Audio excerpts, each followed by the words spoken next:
Send someone else, not her. We need a real shooter. Sergeant Dale Kovac said it loud enough for the entire motor pool to hear. Then he laughed, and the room laughed with him, grown men in uniform laughing at a woman holding a scoped rifle with steadier hands than any of them had ever managed in their lives. She didn't move, didn't flinch, didn't say a single word back. She just stood there completely still, while the laughter filled the bay around her. 3 days later, that same woman climbed the South Tower alone and neutralized 26 enemy positions in 22 minutes to bring his entire unit home alive. If this story moves you, subscribe to this channel, follow along until the very end, and drop a comment telling me what city you are watching from. I want to see how far this story travels. The morning it started, the air inside the motor pool was thick with diesel and contempt. It wasn't unusual for Outpost Halcyon to smell like grease and old coffee before 6 in the morning. The forward operating base sat deep inside a remote operational valley, the kind of place that didn't appear on civilian maps, the kind of place where the mountains pressed in from every direction and the wind never fully stopped moving. Soldiers who were stationed there for the first time always said the same thing. It felt like the valley was watching you, like something out there was always waiting. But inside the motor pool on that particular morning, nobody was thinking about the valley. They were thinking about the mission brief, and they were thinking about the woman standing near the weapons rack. Her name was Sergeant Wren Halloran. She was not tall. She was not loud. She did not carry herself the way soldiers in the movies carry themselves. No swagger, no performance, no need to fill a room. She stood with her rifle resting in her hands the way a craftsman holds a familiar tool. Easy, natural, like it was simply part of her. Most people in that room had never noticed that about her. Most people in that room had never really looked at her at all. Sergeant Dale Kovac had noticed her, though. He noticed her the way a bully notices a quiet kid at the back of the classroom as a target, as an opportunity. Kovac was the kind of man who measured his own size by how small he could make other people feel. He had loud opinions, he had louder laughter, and he had built an entire social identity inside this unit on being the man who said what everyone else was supposedly thinking. He was standing near the center of the bay that morning, arms crossed, running his mouth the way he always did before briefings. His audience was the usual group 6 or 7 soldiers who laughed at his jokes because it was easier than not laughing, and because Kovac had a memory for people who didn't appreciate him. Then Captain Bracken's voice came over the internal radio with a logistics update. A forward position needed a designated marksman for overwatch support during an upcoming convoy escort. The request was straightforward. The captain needed someone assigned. Kovac glanced across the bay. His eyes landed on Wren.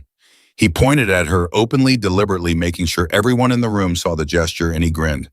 "Send someone else," he said. "Not her. We need a real shooter." The room laughed. Not everyone, but enough.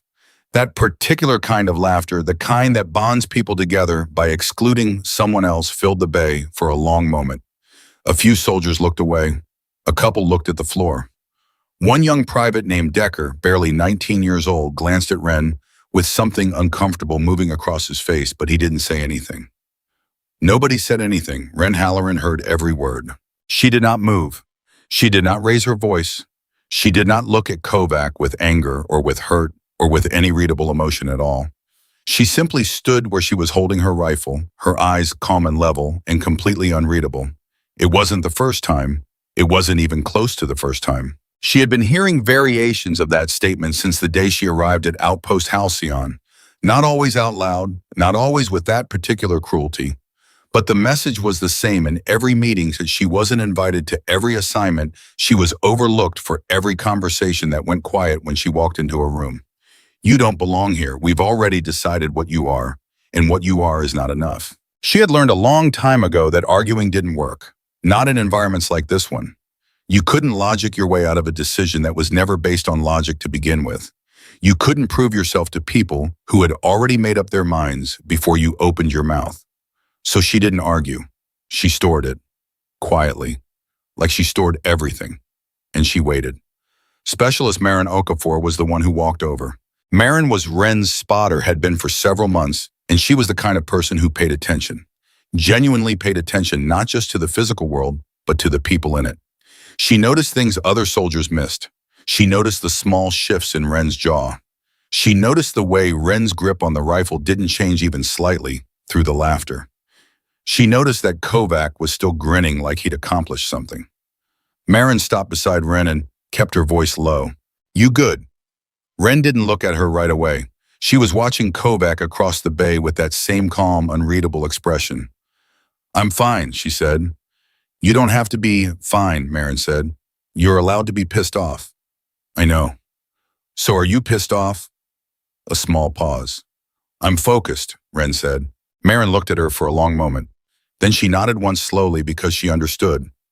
Not completely, maybe nobody completely understood what went on inside Ren Halloran's head, but enough.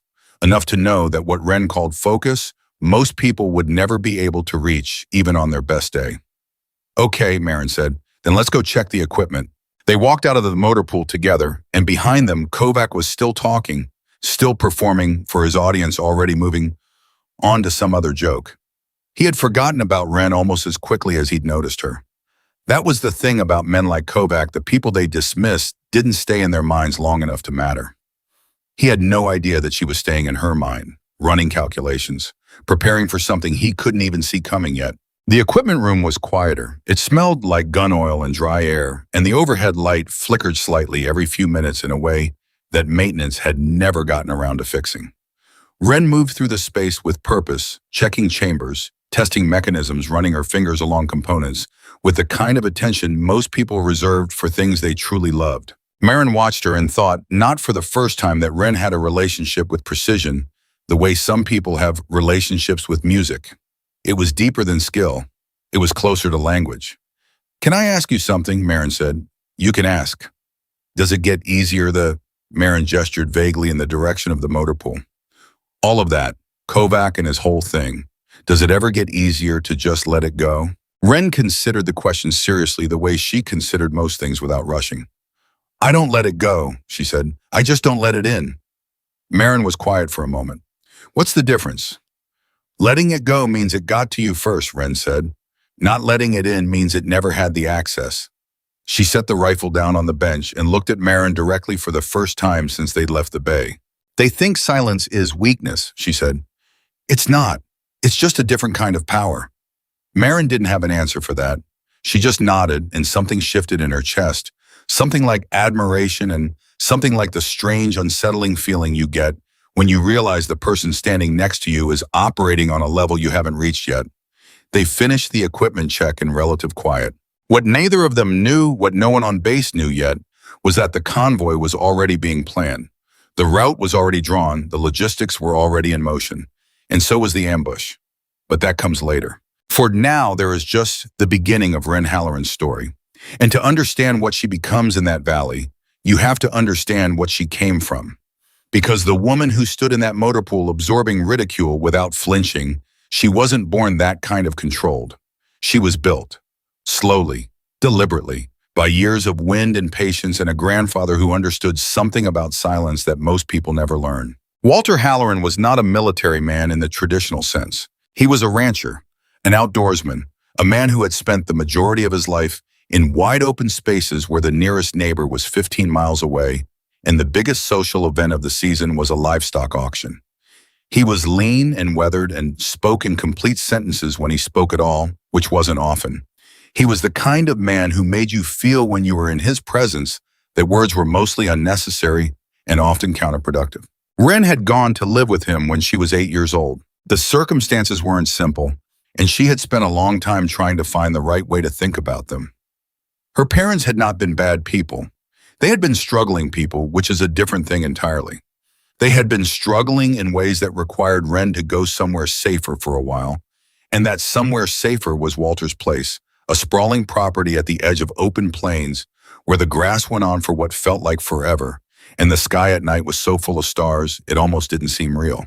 Walter never once made her feel like a burden. He also never treated her like something fragile. On her second week there, he handed her a .22 rifle and walked her out to a fence post at the edge of the property. "You're going to learn to shoot," he said. "Why?" she asked. "Because knowing how to be precise about something teaches you how to be precise about everything." She didn't fully understand that at 8. She would spend the next decade coming to understand it in ways that would permanently change how she moved through the world. Walter was a patient teacher. He didn't correct her with frustration. He corrected her with questions. What do you notice? What did you feel right before the shot?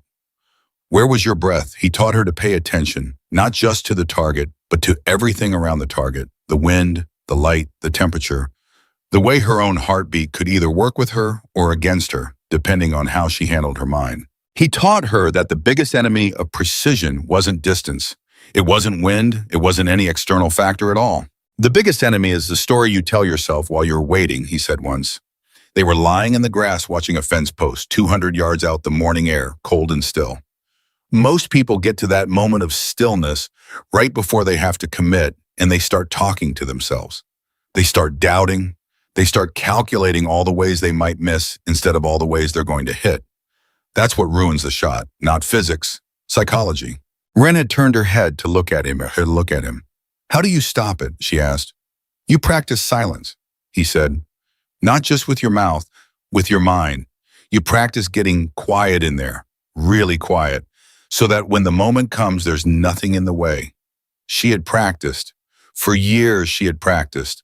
On the planes, in competition, in training, in every room where someone looked at her and saw someone too small, too quiet, too female, too young, too something to be taken seriously. She practiced silence, and she got very, very good at it. By the time she was 17, she was competing in long-range shooting events against adults and winning. Not always, but often enough that people started paying attention. The kind of attention that makes other competitors uncomfortable because she wasn't loud about it. She didn't celebrate dramatically or talk about her scores or analyze her wins in the parking lot with her chest puffed out the way some of the older men did. She just shot, cleaned up, went home. Walter would be waiting with coffee and a quiet nod, and maybe if it had been a particularly good day, a single sentence, good work. That was enough. That was more than enough. The military came later, a deliberate choice, not a desperate one. She wasn't joining to prove anything. She wasn't joining to escape anything. She joined because the discipline appealed to her, because the mission structure made sense to her organized mind, and because there was a part of her, the part that Walter had been quietly cultivating all those years, that understood that her particular set of abilities had a purpose larger than competition trophies. She wanted to be useful in the most serious sense of the word. What she had not fully anticipated was the cultural environment inside her specific unit. She had expected skepticism. She had expected to have to demonstrate her abilities before being taken seriously. That was fair. That was how things worked in most environments that had historically excluded people like her. What she had not expected was the degree of deliberate dismissal, the way her record seemed to be actively ignored, the way assignments came to her only after being filtered through everyone else's preferences, the way a man like Kovac could stand in the middle of a bay and call her not a real shooter and receive laughter as his reward, laughter from men who hadn't looked at her qualification scores, who hadn't seen her wine reading ability, who hadn't watched her group shots and at distance, under time pressure and field conditions. They hadn't looked because they had already decided they didn't need to, and that Ren had come to understand was the most dangerous kind of ignorance. Not the ignorance of people who haven't been exposed to information. The ignorance of people who have been exposed and actively chosen not to absorb it. She could not force them to see her. She could not argue them into accuracy. All she could do was what Walter had always taught her to do. Get quiet, stay ready, wait for the moment. Maren had figured this out about her within the first few weeks of their partnership. Maren was sharp, the kind of sharp that ran deeper than intelligence into something closer to wisdom. She had grown up in a different context entirely, had her own history of being underestimated in different rooms for different reasons, and she recognized in Ren something she had worked hard to develop in herself, the ability to function at full capacity even when the environment was working against you. The two of them had built a working relationship that was unusual in its efficiency and unusual in its depth. Spotters and shooters had to develop a kind of communication that went beyond words, a shared language of glances and small gestures and timing that could only come from genuine mutual trust. Most pairings took months to fully develop that language. Ren and Maren had built it in weeks. Kovac had noticed that too. It irritated him in ways he couldn't fully articulate, so he turned the irritation into jokes about Maren's loyalty to someone not worth being loyal to. Maren had responded to those jokes exactly once. She had walked up to Kovac in the common room in front of 5 other soldiers and said calmly and without any visible emotion whatsoever, "The next time you have something to say about my partner, say it to both of us. Because if you're that confident about your assessment, you should be comfortable making it directly." Then she had turned around and walked away. The common room had been very quiet for about 30 seconds after that. Kovac had laughed it off, of course, because laughing was what Kovac did when something landed on him in a way he didn't like. But Ren had been watching from the doorway, and she had seen the thing underneath the laugh, the small, quick flicker of something uncomfortable in his eyes. He was not as certain as he performed. Men who were genuinely certain didn't need to perform certainty. She filed that away too, quietly. Outpost Halcyon had a south tower, a reinforced observation structure, that sat at the high point of the base's perimeter designed to provide maximum sight lines across the valley. It was not a comfortable position to occupy. The wind was constant and unpredictable. The angles were difficult. The distances from that tower to most meaningful targets in the valley ranged from 500 meters to nearly 1,000. Most of the shooters on base had been up there at various points during their rotations and had quietly come to the same conclusion. It was a tactically valuable position that was operationally unpleasant and technically demanding in ways that made even solid marksmen less effective than they would be on a more forgiving platform. Ren had been up there 3 times since arriving at the outpost. She had asked to go. On her own initiative on days when the tower wasn't officially occupied, she had told the duty officer she was running evaluation drills, which was technically true. What she was actually doing was mapping the wind. Not in the way that gets written into reports. In the way that Walter had taught her with her body, with her time, with patient observation of how the valley breathed at different hours and in different temperatures. She lay up there with nothing but her rifle and her notebook, and she watched. She calculated. She built a mental model of that environment that was more detailed and more accurate than anything in the official tactical documentation. Because she had known in the quiet certainty of someone who has been doing this long enough to sense these things that eventually the tower would matter. She had known that eventually the moment would come. She had not known it would arrive the way it did. She had not known it would carry the weight it would carry. She had not known that the same men who laughed at her in the motor pool would be pinned in a burning kill zone, bleeding out under crossfire with no one left to call, except the woman they had already decided couldn't shoot. But she had been ready. She had always been ready. That was the thing about Ren Halloran, that no one in that unit had taken the time to understand readiness was not a state she entered. It was a state she maintained, continuously, consistently, without fanfare or announcement, like silence, like breathing, like the long, steady patience of a woman raised on open plains by a grandfather who taught her that the shot happens long before the trigger is pulled. It happens in the hours of preparation nobody watches. In the days of waiting, nobody notices. In the years of discipline, nobody respects. Until the moment arrives. And then only then does everyone finally see what was always there. Waiting, ready, absolutely certain. 3 days after the motor pool incident, Ren was assigned to Armory Logistics. Not Overwatch, not forward position support, not anything that required the set of skills she had spent 15 years developing with a precision that most operators on that base would never reach, regardless of how many years they served. Armory Logistics, counting rounds, logging serial numbers, making sure the cleaning kits were stocked and the maintenance schedules were filed correctly. She did it without complaint. She did it with the same focused attention she brought to everything, which is something that Kovac and his circle would have found pathetic if they'd bothered to notice, and which Marin found quietly devastating to witness, not because Ren seemed broken by it, but because the waste of it was so obvious and so complete. "You could say something," Marin told her on the 3rd morning of the logistics rotation. They were in the narrow corridor outside the armory, Ren carrying a clipboard and a set of keys, Marin leaning against the wall with her arms crossed and an expression that was working hard to stay neutral. "To Bracken, to anyone, you have qualification scores that would shut this whole conversation down." Ren unlocked the armory door and pushed it open. "I know," she said. "Then why aren't you using them?"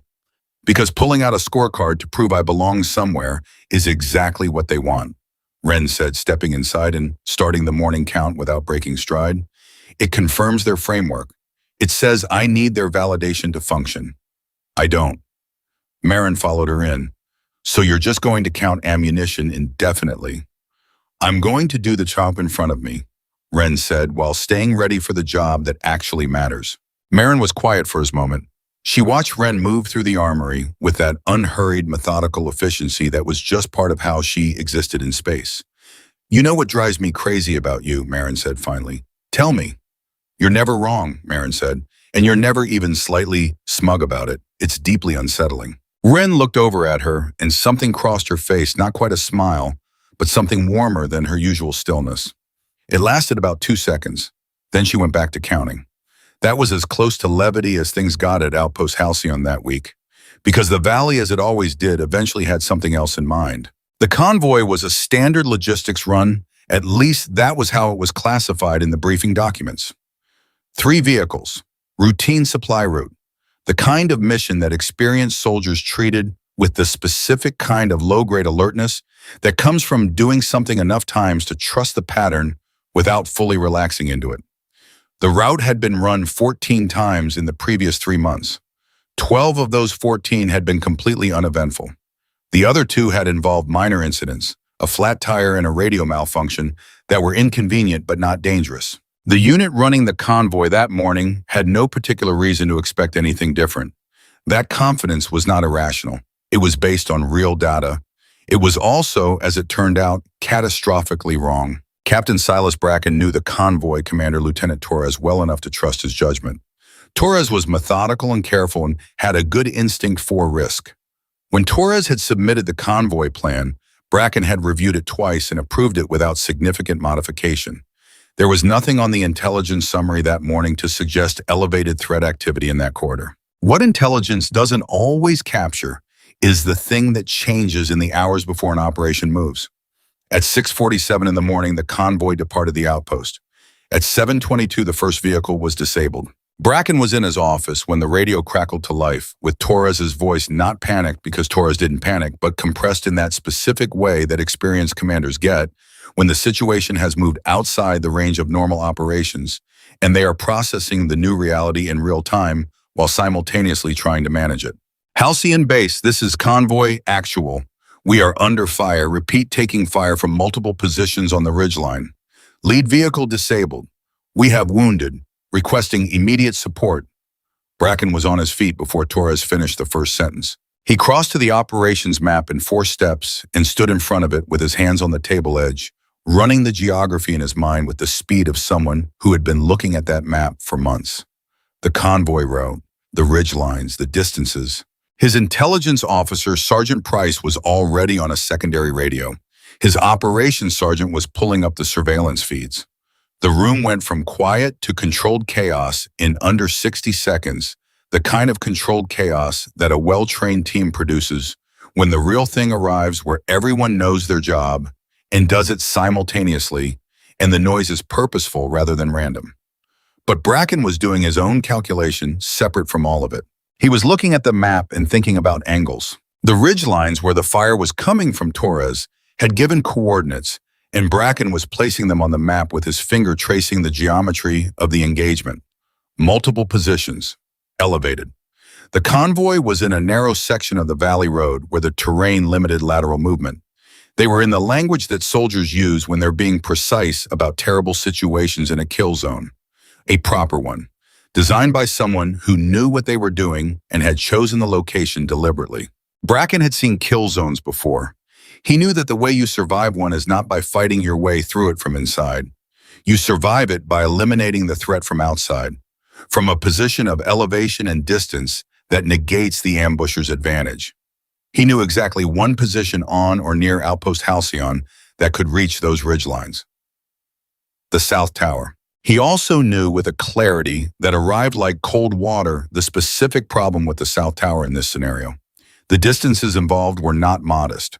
The wind patterns in that valley were complex and variable. The angular geometry from the tower to the identified ridgeline positions was demanding at a level that most designated marksmen on his base, competent, trained, qualified, would struggle to perform it under combat conditions and time pressure. He needed someone exceptional.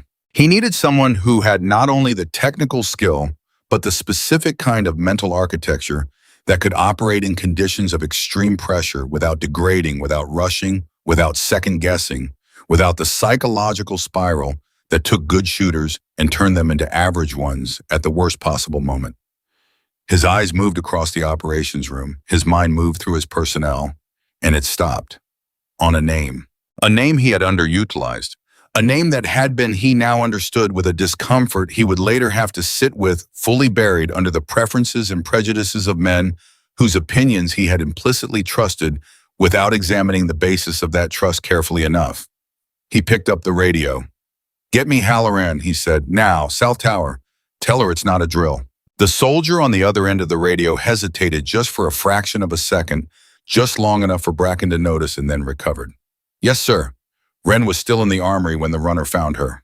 She was on the second shelf of the eastern wall, working through an inventory of 5.56 rounds with the focused patience of someone who had accepted the task and was completing it properly, and she was thinking, as she often did while her hands worked, about wind, about the specific way the valley's morning thermals moved in the hour after sunrise, about a particular left-to-right drift she had noticed on her third visit to the South Tower that the official weather data didn't fully account for. The runner was a young specialist named Garrett, barely 20 years old, and he arrived breathing hard and looking slightly panicked. "Sergeant Halloran, Captain Bracken, South Tower, right now." He said, "Tell you it's not a drill." Wren set down her clipboard. She looked at Garrett for exactly 1 second, reading him the way she read everything, quickly and completely. "Where's Okafor?" she said. I don't know, Sergeant. He just said." "Find her," Wren said. "Tell her South Tower. Tell her I need her." She picked up her rifle from the rack where she had left it, cleaned, calibrated, ready, always ready, and she walked out of the armory at a pace that was not quite a run, but was something more urgent than a walk. Something controlled and purposeful that covered ground faster than it appeared to. Garrett stared after her for a moment, then sprinted in the opposite direction to find Okafor. In the operations room, Bracken was managing two crises simultaneously: the immediate tactical situation in the valley and the logistical problem of getting the right asset to the right position in the minimum amount of time. Torres had reported 2 additional casualties in the previous 3 minutes. The machine gun position on the northern ridgeline was the primary threat, a heavy weapon that was preventing any movement from the disabled vehicles. Soldiers were pinned. The wounded couldn't be moved. The situation was deteriorating along the precise trajectory that kill zones are designed to produce static targets. Increasing casualties time working against the people in the box. Price appeared at Bracken's shoulder. "Sir, the QRF is 20 minutes out minimum. Road approach is compromised. Air support. Air support is 45 minutes, Bracken said, because he'd already done that calculation. "We don't have 45 minutes. "Then what do we?" "We have Halloran," Bracken said, "so we're going to trust that." Price opened his mouth, closed it again. Because even Price, who was more measured than Kovac, more professional, more genuinely fair, in most of his assessments, even Price had a flicker of doubt that crossed his face before he caught it and put it away. Bracken saw it. He said nothing about it. But he saw it. And in the back of his mind, a question he would spend a long time with later: how many times had he let that same flicker exist in his own judgment without catching it? How many times had the atmosphere of dismissal that Kovac cultivated with such enthusiasm quietly infected his own decision-making in ways he hadn't tracked carefully enough? He pushed the question aside. It wasn't the moment, but it wasn't gone either. Marin Okafor heard the runner while she was crossing the equipment yard. She didn't wait for the full message. The words South Tower and not a drill were enough. She turned on her heel, grabbed her spotting kit from the storage crate she happened to be passing, and broke into a full run. She reached the base of the South Tower 30 seconds after Wren. Wren was already climbing. "What do we have?" Marin called up, taking the first steps 2 at a time. "Convoy ambush," Wren said without slowing. "Multiple ridgeline positions. I'll know the distances when we get eyes." "How many?" "Don't know yet." "Casualties?" "Don't know yet. Move faster." They came out onto the tower platform into the full force of the valley wind, immediate insistent pushing from the northwest with that complex rotational pattern that Wren had been studying on her own time for weeks. The light was morning angled. The valley spread out below them with the convoy visible at the far end, 3 vehicles, the first one clearly disabled, smoke starting to rise from its engine compartment. And from the ridgelines, multiple ridgelines, exactly as Torres had described, the muzzle flash of active fire. Marin was already raising her spotting scope before she was fully settled. Left ridge first, she said. I'm counting. I see at least 3 positions. 4, maybe 5, Ren was settling into position with a deliberate slowness that looked to anyone watching almost incomprehensible given the circumstances. Not hesitation, not fear. The specific calibrated settling of someone who understands that the next 10 seconds of setup determine the quality of everything that follows for the next hour. She found her position, found her natural point of aim, checked her support. Give me distance, she said. Left ridge nearest position. 640 meters. Wind. Left to right, I'm reading 8 to 10 miles per hour, but it's not consistent. I'm seeing a shift. I know, Ren said. I've been watching that shift for 3 weeks. Marin looked at her over the scope. Of course you have, Marin said. Over the radio at the base of the tower, Bracken's voice crackled through. Halloran, what's your status? Marin reached for the handset without being asked. She's in position, sir. Acquiring. A pause on the other end that lasted about 2 full seconds, the length of a breath being held. Tell her to take her time, Bracken said. Do it right. Marin related. Ren said nothing. She was already beyond the reach of instructions. She was in the place Walter had taught her to find the place of absolute interior quiet, where the noise of the world drops away, and there is only the geometry of the problem and the patient stillness of someone who has been preparing for this exact moment without knowing it. The ridge, the distance, the wind. She felt the wind on her cheek. She felt the rotation in it, the slight inconsistency in the pattern, the place in the cycle where it settled briefly predictably before shifting again. She had felt it 3 weeks ago from this same platform. She had noted it. She had filed it. She waited for it. 640 meters, 3 positions. She waited. The wind found its moment of relative stillness, and Ren fired. The first target dropped before the sound of the shot had finished crossing the valley. Marin was already calling the next one. Second position, 680, same ridge, shift 2 degrees right. Ren adjusted. The second shot was already on its way before Marin finished the sentence. In the operations room, Bracken was monitoring the convoy radio with one ear and the tower feed with the other. Torres's voice had changed, still compressed, still professional, but something was different in it. Something cautious was entering it. The incoming fire rate was dropping. One of the positions had gone quiet. Halcyon base, Torres said. Something is happening on the left ridge. There's a reduction. I don't know. Keep your people down, Bracken said. We have an asset working. Keep them down and give me 30 seconds. At the tower, Marin was processing the battlefield with the focused speed of someone who had been trained to turn chaos into data. Her spotting calls were clean, precise, delivered with a rhythm that matched Ren's cadence perfectly, the result of months of shared language between 2 people who had built something real in the space between them. Right ridge, 720, 2 positions. Wind is shifted back. You're clear. Ren made 2 adjustments. Fired. 1 position disappeared. Fired again. The second went quiet. Marin pulled in a sharp breath that she didn't intend to make out loud. She covered it quickly, brought the scope back up, scanned the ridgelines with the speed of someone doing a threat assessment in real time. I count 6 down, she said, but there are more. Central ridge, 800 and change. I see at least 3. 800 meters. Ren said nothing. She was already recalculating. The central ridge had a different angle from the tower.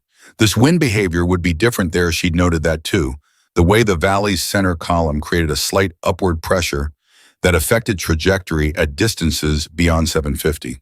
She had numbers for that in her memory. Not rough numbers, precise ones. 890, Marin corrected herself, reading the rangefinder. 890 meters, central, 3 confirmed positions. Bracken's voice came over the radio again. Halloran, the machine gun, northern ridge. If that position stays active, we lose the convoy.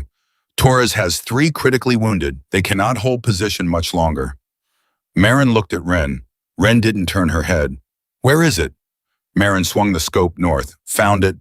Her stomach did something involuntary, and she made herself override it with professionalism. Northern ridge, 890 meters left edge. Heavy position. I see Ren, it's dug in. Crew served. Give me the number, Ren said. 890. Wind it's shifting. It's not settling. There's turbulence off the northern face. I know, Pao. Ren said. A pause. You studied the North Face too, Marin said. I studied all of it.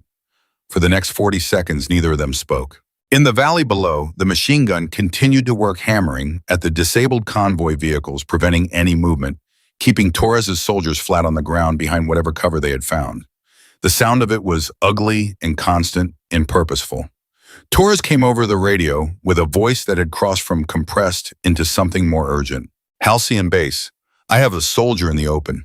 I have a Decker is hit. He's in the open. He cannot move himself. If that gun doesn't stop, Bracken said, hold. And then into the silence of the operations room, surrounded by his staff, he said the only thing he could say. Halloran, that gun, take it. At the tower, Marin was watching the northern position through the scope with the absolute focus of someone trying to memorize every detail in real time. The turbulence off the northern ridge face was real. She could see it in the slight wavering of the smoke column from the gun position. It would make the shot inconsistent. It would introduce a variable that couldn't be fully calculated from this distance with this wind pattern. She was about to say that. She was about to say, Ren, I have to be honest with you about what I'm seeing. And then she stopped. Because she looked at Ren. Ren was not moving. She was not adjusting. She was not doing the visible external calculations that shooters sometimes do when they're working through a difficult problem. The small compensatory movements, the micro adjustments, the visible evidence of a mind working against uncertainty. She was completely still. Not frozen, not uncertain. Still in the way that gyroscope is still, stable at the center of its own rotation. And Marin understood with the certainty that comes from months of working alongside someone closely enough to know them, that Ren had already been here before in her mind, in her preparation, in those quiet hours alone on this tower that everyone else had ignored. She had already solved this problem. She was not calculating now. She was executing. Marin said nothing. She watched. The machine gun hammered on. In the valley, Private Sam Decker, 19 years old, 7 months into his first deployment, who had been in the motor pool the day Kovac laughed at Ren Halloran and had looked away because he didn't know what to do. Sam Decker was lying in the open with a wound in his thigh that was bleeding in a way that scared him more than the incoming fire did. He had managed to drag himself behind a low piece of terrain, but it wasn't enough cover. The machine gun's crew knew he was there. They had the angle.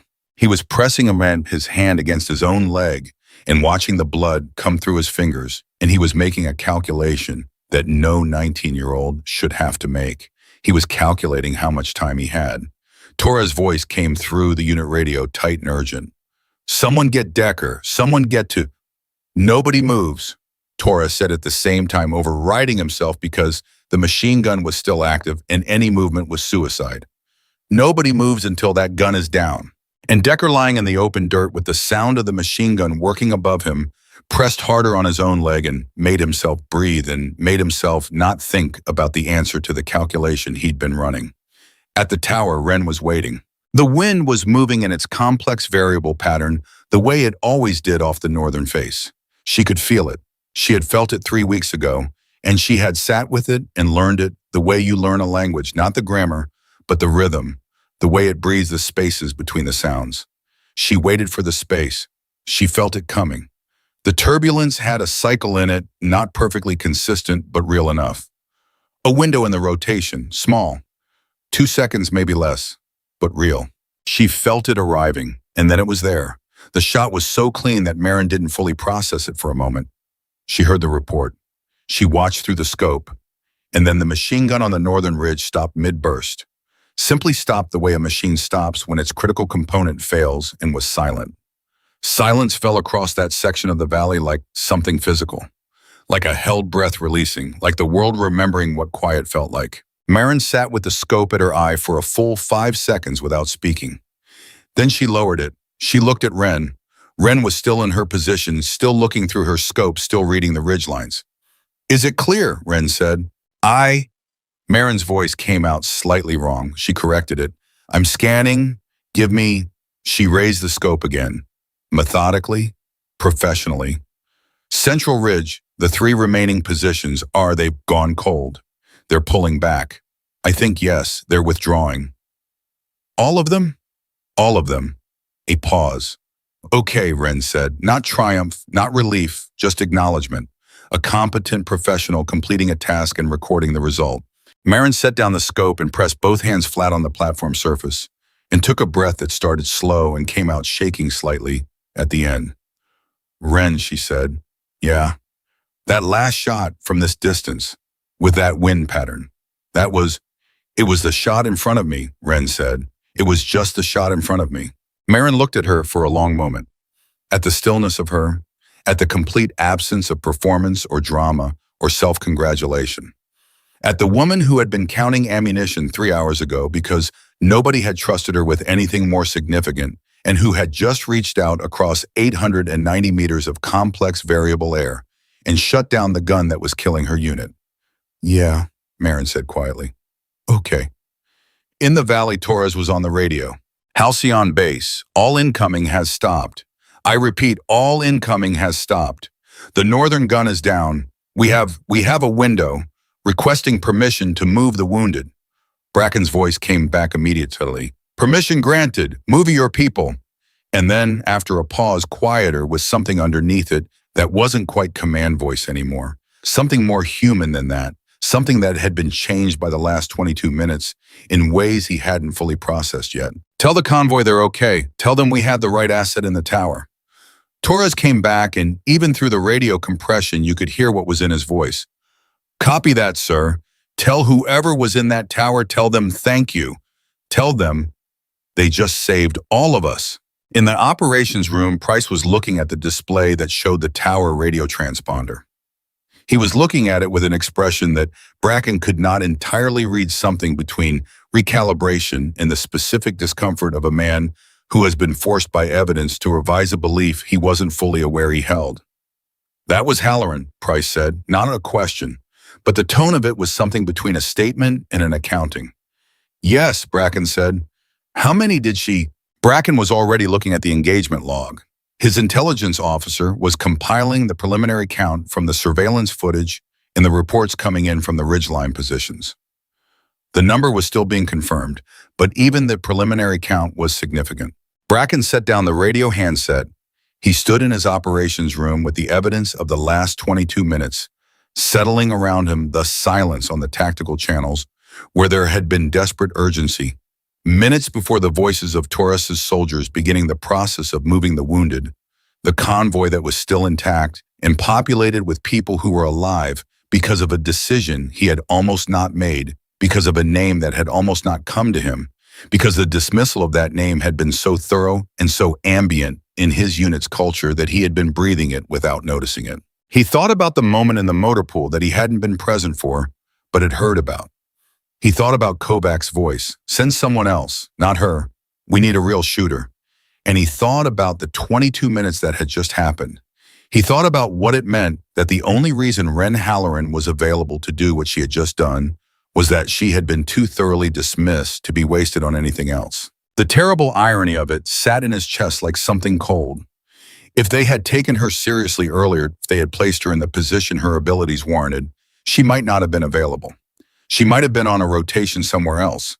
She might have been in the field rather than the armory. The dismissal had accidentally preserved the asset. But that wasn't comfort. That was luck. And Bracken was old enough in this work to know the difference between luck and good judgment, and to know which one you could build a unit on and which one would eventually fail you. He had some very serious thinking to do, but that came later. Right now in the valley below, Torres's soldiers were moving. The wounded were being loaded.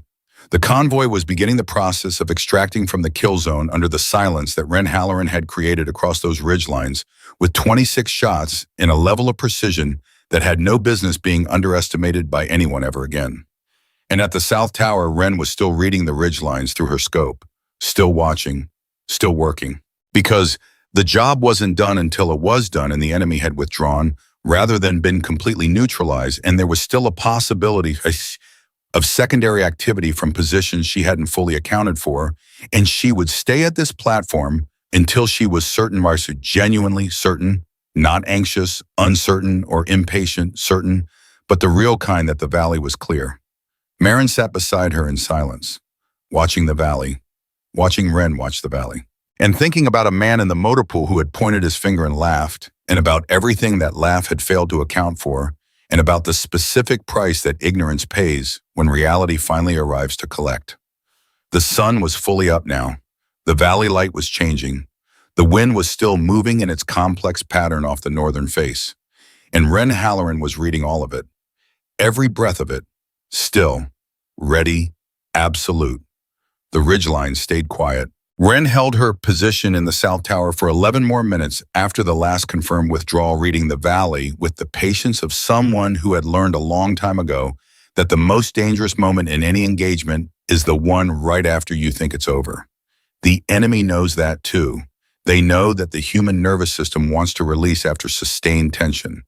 They know that the exhale is the moment of vulnerability, so she didn't exhale. Not fully, not yet.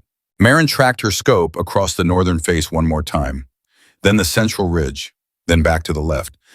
"I've got nothing," Marin said. "Thermal signatures are cold on all confirmed positions. The withdrawal looks complete."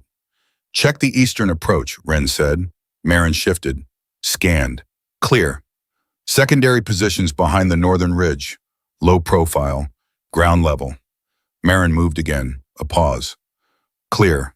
Ren, I think we're done." Another 30 seconds of silence. Then Ren said, "Okay." She didn't drop her rifle immediately. She brought it down slowly, deliberately, the way you set down something important with full attention, no carelessness. Then she sat up from her position and looked out at the valley with her bare eyes for the first time in over 20 minutes. Below, the convoy was in motion. The disabled lead vehicle was being secured. The remaining two were moving the wounded. Torres had his people organized and extracting with the controlled efficiency of a commander who had come through something bad and was focused entirely on getting everyone home rather than processing what had just happened. Marin lowered her scope and sat back and didn't say anything for a moment. She was running numbers in her head the way she always did after an engagement, not the tactical numbers, but the human ones. The distances, the decisions, the weight of what had just happened in the last half hour. 26, she said finally. Ren looked at her. "I counted," Marin said. "I shall know enough.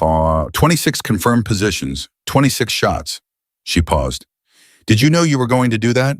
When we climbed up here, did you know that was the number?"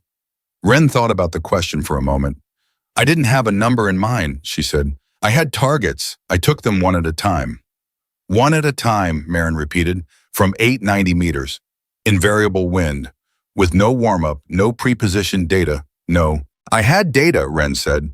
"I'd been building it for 3 weeks." "While counting ammunition." "While counting ammunition," Ren confirmed.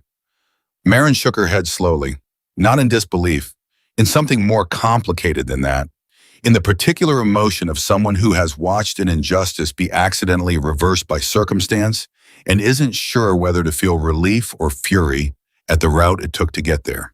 "Come on," Ren said, picking up her rifle. "We need to get down. Bracken will want a debrief." She was already moving toward the tower access when the radio crackled. It was Torres. His voice had changed. The compression was gone. What replaced it wasn't exactly softness. Torres was too experienced for that kind of unchecked emotion in the field, but it was something unguarded, something honest in the way that people get honest when they have been close enough to the end of everything to stop performing. "Tower, this is Convoy, actual. I don't know who's up there, but I've got soldiers who are alive right now who wouldn't be. I needed to say that directly. Whoever you are. Thank you."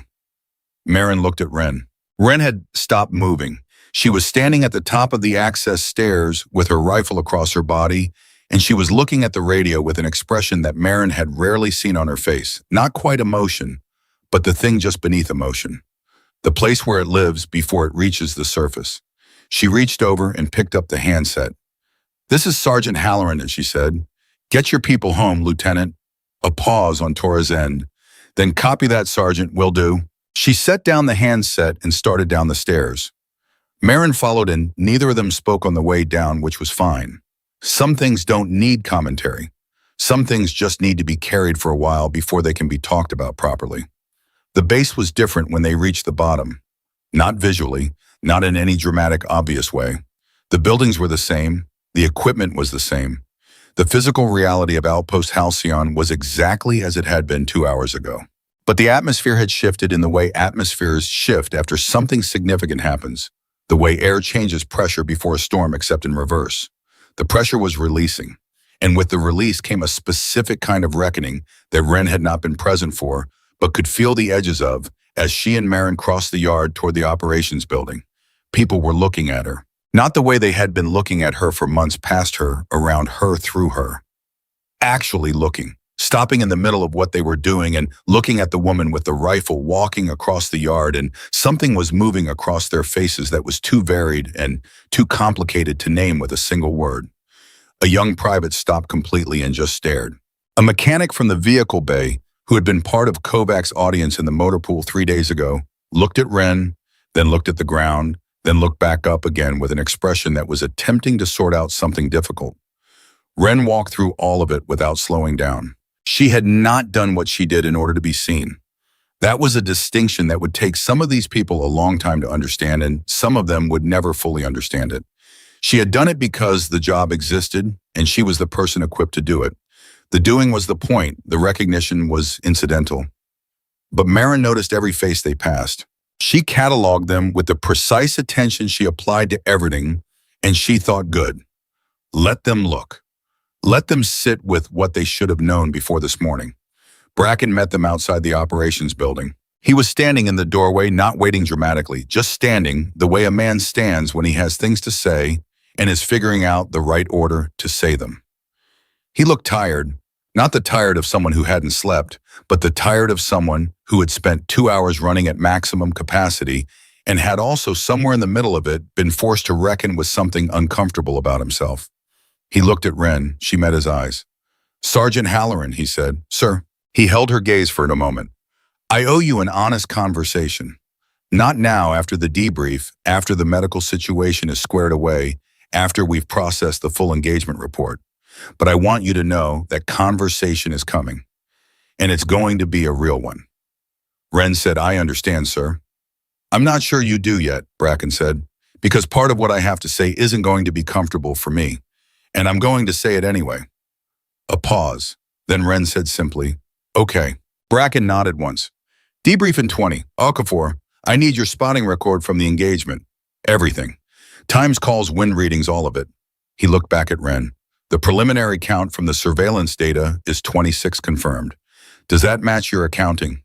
"It matches," Wren said. Another pause. Longer this time. And in that pause, Bracken looked at her with the expression of a man doing a calculation he should have done much earlier, measuring the actual weight of what was in front of him against the weight of what he had assumed was there, and finding the difference staggering. 26, he said quietly, almost to himself.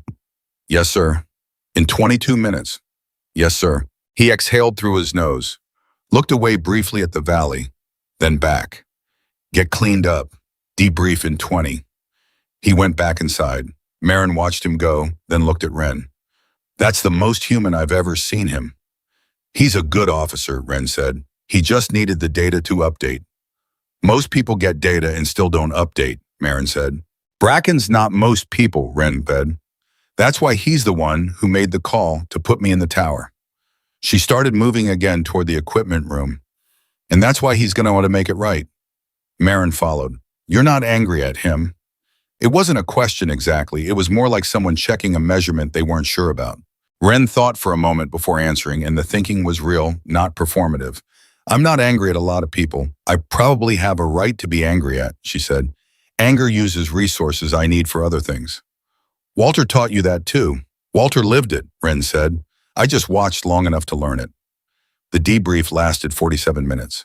It was thorough in the way that Bracken's debriefs always were, methodical, evidence-based, moving through the timeline of the engagement, with the attention to detail of a man who understood that every operational lesson lived or died by the accuracy of its documentation. He had Wren and Marin walk through the entire engagement from the moment they reached the tower platform to the moment the last ridgeline position went cold. He asked about the wind reading on the northern face. He asked about the angular geometry from the tower to the heavy machine gun position.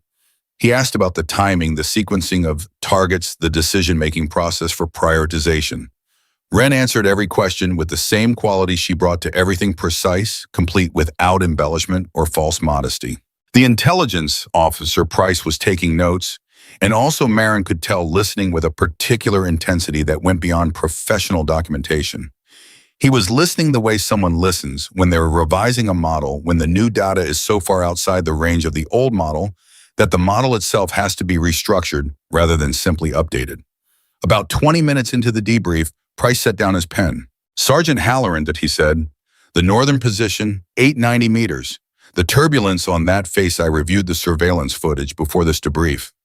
The shot was taken in what looks like a 2-second window in the wind cycle. Is that accurate?" "Approximately 2 seconds, Wren said. "How did you identify that window in advance?" "I didn't identify it in advance," Wren said. "I identified the cycle in advance. Over 3 weeks of observation from the South Tower. The window was predictable if you knew the cycle." Price was quiet. "You were studying the wind patterns from the South Tower," he said. "On your own time?" "Yes."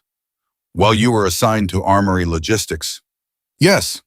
Another silence, longer this time. "Why?" Price asked. And the question had a quality to it, not accusatory, not skeptical, just genuinely trying to understand something that existed outside his previous frame of reference. Wren looked at him steadily.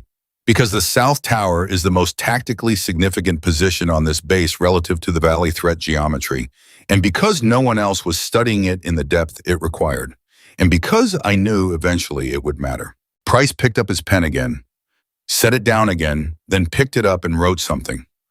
Bracken was watching Wren with the expression he'd been wearing since the doorway, the one that was actively uncomfortable in its honesty. "Were there other things you were preparing for that we weren't aware of?" he asked. Wren thought about the question. "I was always preparing," she said, "for whatever the situation required. That's what I do." "We weren't using that," Bracken said. It wasn't a question. It was a statement with the weight of an admission in it. "No," Wren said, "you weren't." The room was very quiet for a moment. Then Bracken said, "That changes today, formally and completely. I want a new assignment structure developed by end of week. Halloran, I want you involved in the process. You know what this outpost needs operationally better than most of the people who've been making the decisions about it." He looked around the room. "Is that clear?" It was clear. What none of them knew, what couldn't be known from inside the debrief room, was what was happening simultaneously on the other side of the base. Private Sam Decker had made it to the medical bay. Barely. The extraction team had reached him in the valley with 6 minutes to spare, according to the medic's later assessment, an assessment that used the specific clinical language of trauma medicine, but that translated in plain human terms to he was almost out of time when they got to him. His thigh wound had been severe. The blood loss had been significant.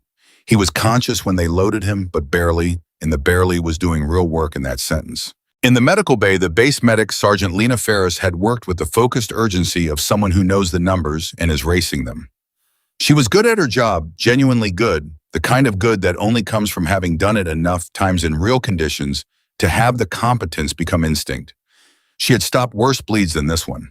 But she was working alone because the base had limited medical personnel, and the convoy had produced multiple casualties that were being triaged simultaneously, and the situation in the medical bay was controlled chaos of a different kind than what had been happening in the operations room.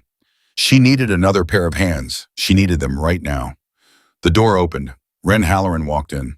Ferris looked up just briefly, just the instant it took to register the new presence, and then went back to what she was doing. "I need someone on pressure at the upper packing. Can you tell me where?" Wren said. She was already moving to the table. She had set her rifle down outside the door. She would come back for it. That was the kind of detail her mind tracked automatically, and she was at Decker's side in 3 steps, her hands going to where Ferris was indicating with a motion of her chin. And then she stopped, because she saw his face. Sam Decker was 19 years old, and he was gray in a way that young people are not supposed to be gray, and his eyes were open but unfocused, moving in the slow searching pattern of someone whose body is putting its resources into survival rather than perception. He had dried blood on his chin from biting down on something during the extraction. His hands were at his sides, and they were very still. Wren recognized him. He had been in the motor pool. He had been part of the audience when Kovac pointed at her and said, "Send someone else." He had been one of the ones who looked away, who didn't say anything, who was 19 years old and didn't know what to do, and made the choice that 19-year-olds make in those situations, which is to follow the social current rather than stand against it. She recognized him, and she applied pressure to the wound packing without pausing, because the recognition didn't change anything about what needed to happen in the next 60 seconds. Ferris moved with efficient speed around the table, making adjustments, calling her own readings to herself quietly as she worked. Ren matched her rhythm without being asked. She had done this before, not as a medic, but in field conditions, where field conditions required it, and she had the kind of hands that adapted to requirements quickly. Decker's eyes drifted toward the face above him. It took him a moment. His brain was working slowly, fighting through the blood loss and shock and the adrenaline dump of the last hour. But after a moment, something in his expression changed. Something that was recognition, and with the recognition came something else. A complicated emotion that moved across his face in fragments, difficult to read in full. "Sergeant," he said. His voice was thin and dry. "Don't talk," Ren said. "You were in the tower," he said. "That was everyone saying it was you." "I said don't talk," Ren said. Not unkindly, just precisely. "You saved us," Decker said. Ferris glanced up briefly, then back down. Ren kept her hands where they were. "I did my job," she said. "Now you need to do yours, which right now is staying conscious and keeping your blood pressure up." "Are you with me?" Decker's eyes focused a little. "Yeah." "Good. Look at the ceiling. Pick a point on it and keep your eyes on it." He found a point, held it. "Tell me something," Ren pardoned. He breathed. "What?" "Anything. Tell me something. Your hometown, your whatever comes." A pause, then Lincoln, Nebraska. "What's in Lincoln?" My mom, my sister's 11. "What's her name?" "Amy." "Good," Ren said. "Keep going. Tell me about Amy." He talked, slowly, haltingly, about Amy and his mom and a dog named Biscuit, who had been 7 years old when he deployed and who he was worried about because Biscuit had hip problems and his mom sometimes forgot to give him the medication on time.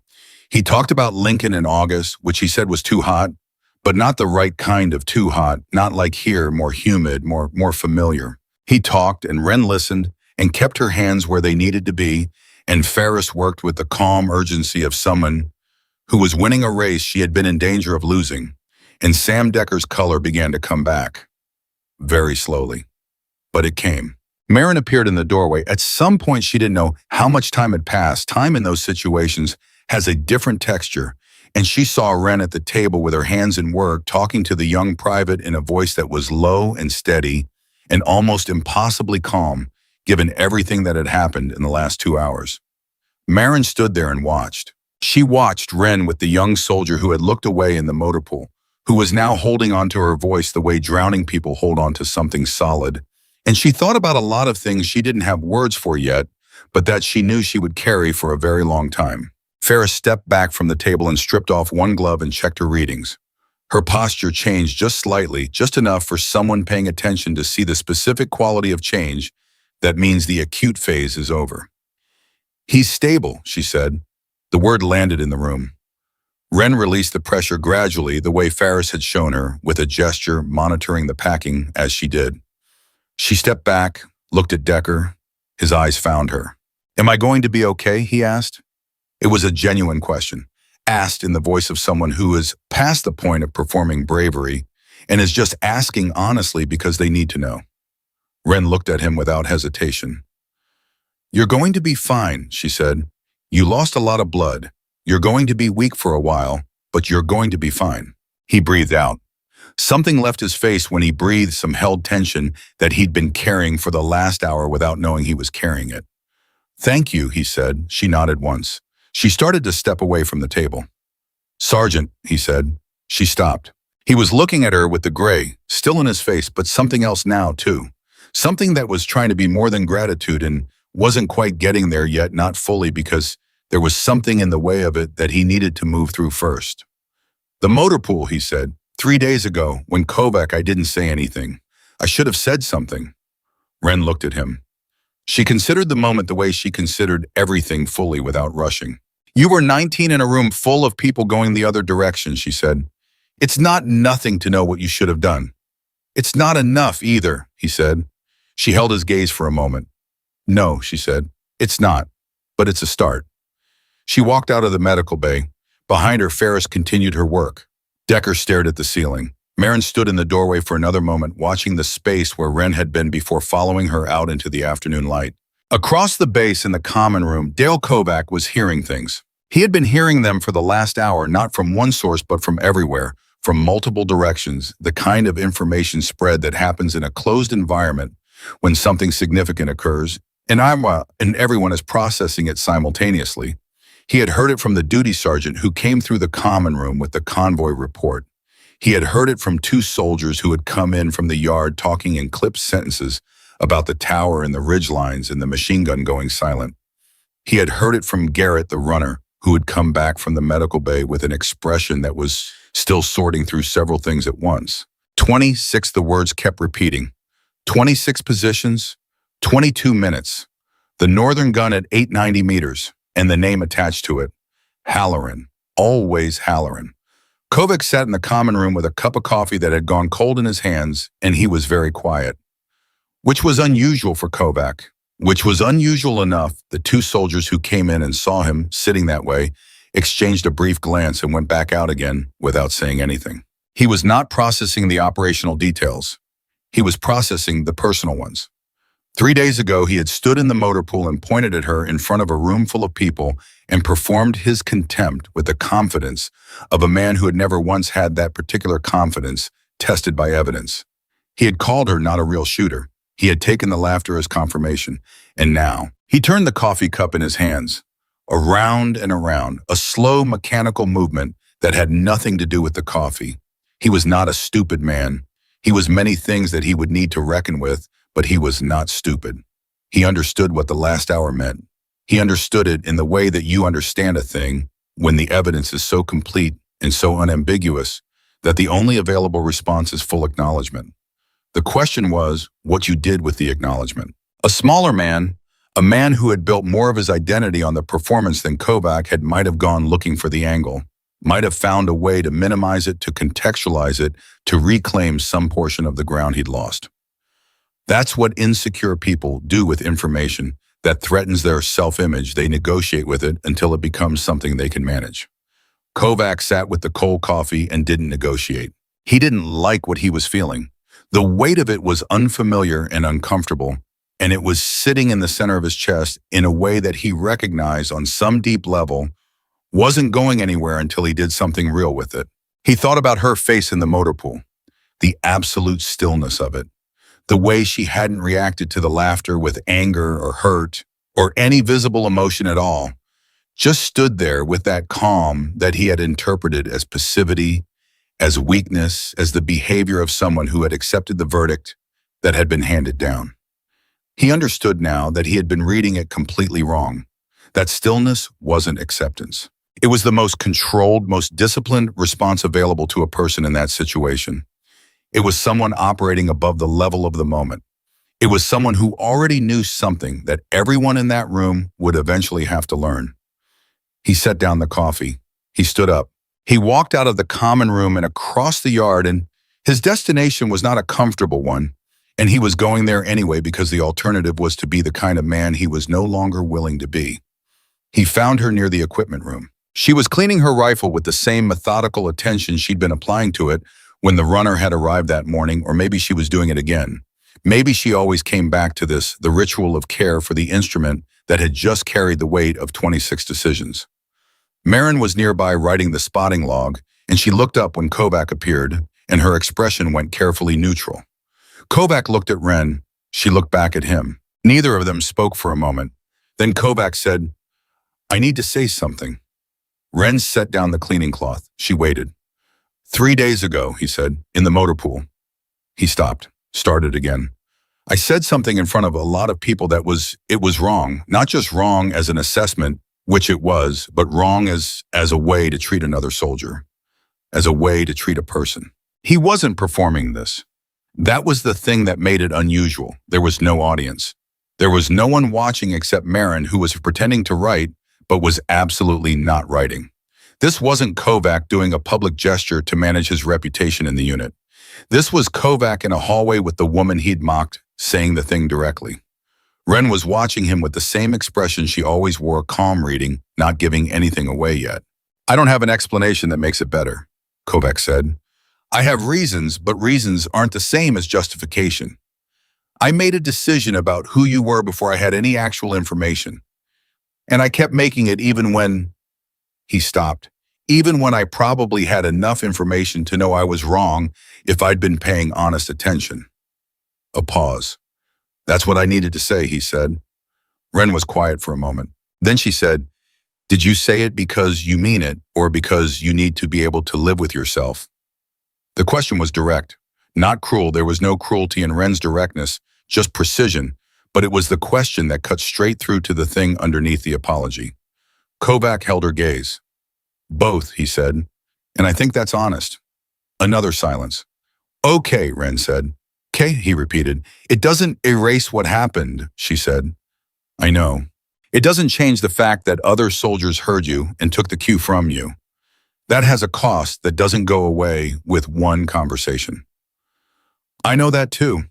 She looked at him for a long moment. Then she said something that he hadn't expected and wouldn't forget. I don't need your apology to function, she said. I was functioning before it, and I'll function after it.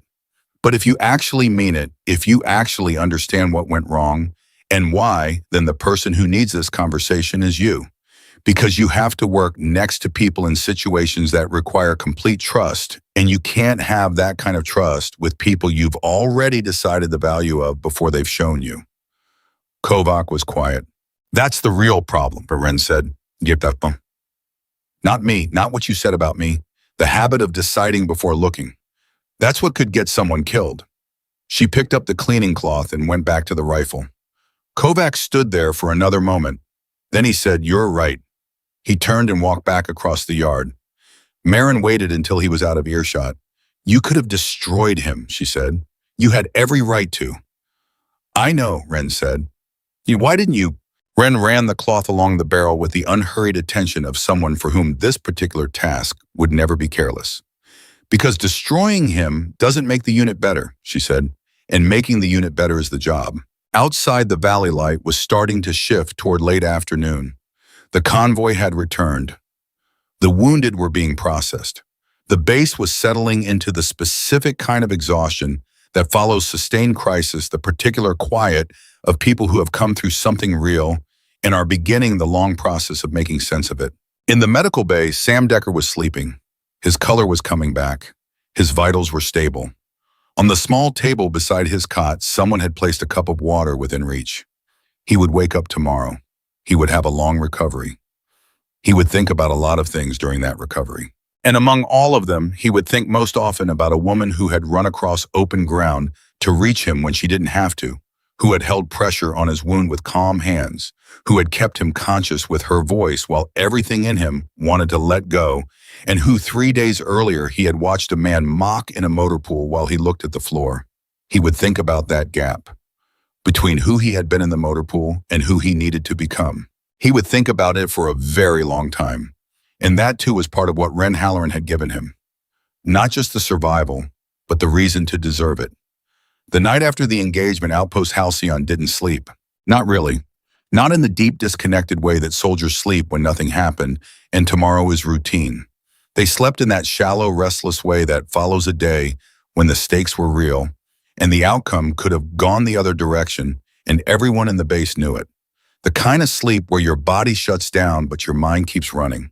The math keeps replaying the decisions, keeps arriving at the same conclusion and then starting over again just to make sure. Ren slept fine.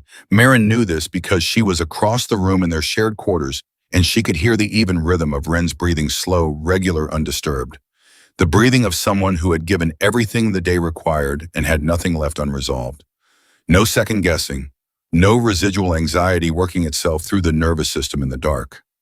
Marin lay on her back and stared at the ceiling and thought about that for a while. She had met people who slept like that before. Usually they were either deeply at peace with themselves or completely disconnected from consequence. With Ren, she had initially wondered which one it was. After months, she knew it was neither. It was something more specific than both. Ren slept well because she prepared so completely during her waking hours that when the day was done, it was genuinely done. There was no backlog, no unfinished processing. She had done what needed to be done with full attention and full commitment, and when it was over, she let it be over. That was harder than it sounded. Marin had been trying to learn it for years. At approximately 2 in the morning, Marin gave up on sleep and sat up and pulled out her spotting log from the day's engagement. She went through it methodically, her own calls, her own timing, her own readings, and she cross-referenced them against Wren's confirmed shots. She had done this kind of analysis before, but not with data like this. Not with numbers that looked on paper like something from a controlled range exercise rather than a live combat engagement under time pressure with variable conditions and no prepositioned support. The northern shot was the one she kept coming back to. 890 meters. Turbulent wind cycle off the northern face. A 2-second window. One shot. She had been in the spotting role for 2 years. She had worked with marksmen of varying quality and had developed through that experience a reliable internal sense of what was possible at different distances under different conditions. She knew where the edge of human capability sat in this particular discipline. She had mental benchmarks from competition records, from training documentation, from the best performances she had personally witnessed in field conditions. The northern shot was outside those benchmarks, not slightly outside, significantly outside. She wrote that in the log and then sat with it, because documentation required honesty, and honesty required acknowledging that what she had witnessed from 2 feet away at the spotting scope was not within the range of what she would have said was achievable if someone had described the scenario to her before it happened. She would have said, "That's not a reliable shot, too many variables, too much wind inconsistency." At that distance with those conditions, the margin for error is smaller than what any human nervous system can consistently manage. She would have been wrong. She was going to have to update a model she had been building for 2 years. And the thing that stayed with her more than the technical data, more than the numbers, the thing that actually kept her awake was the question of how many other models she had built on insufficient information. How many other assessments she had made that felt solid because they were internally consistent without being externally accurate. She was supposed to be better than that. She was supposed to be the person who paid attention. And she had paid more attention to Wren than almost anyone else on this base. She had recognized her ability earlier and more clearly than virtually anyone. She had defended her, worked alongside her, trusted her in ways that mattered. And she had still on some level been surprised by the northern shot. That was worth thinking about.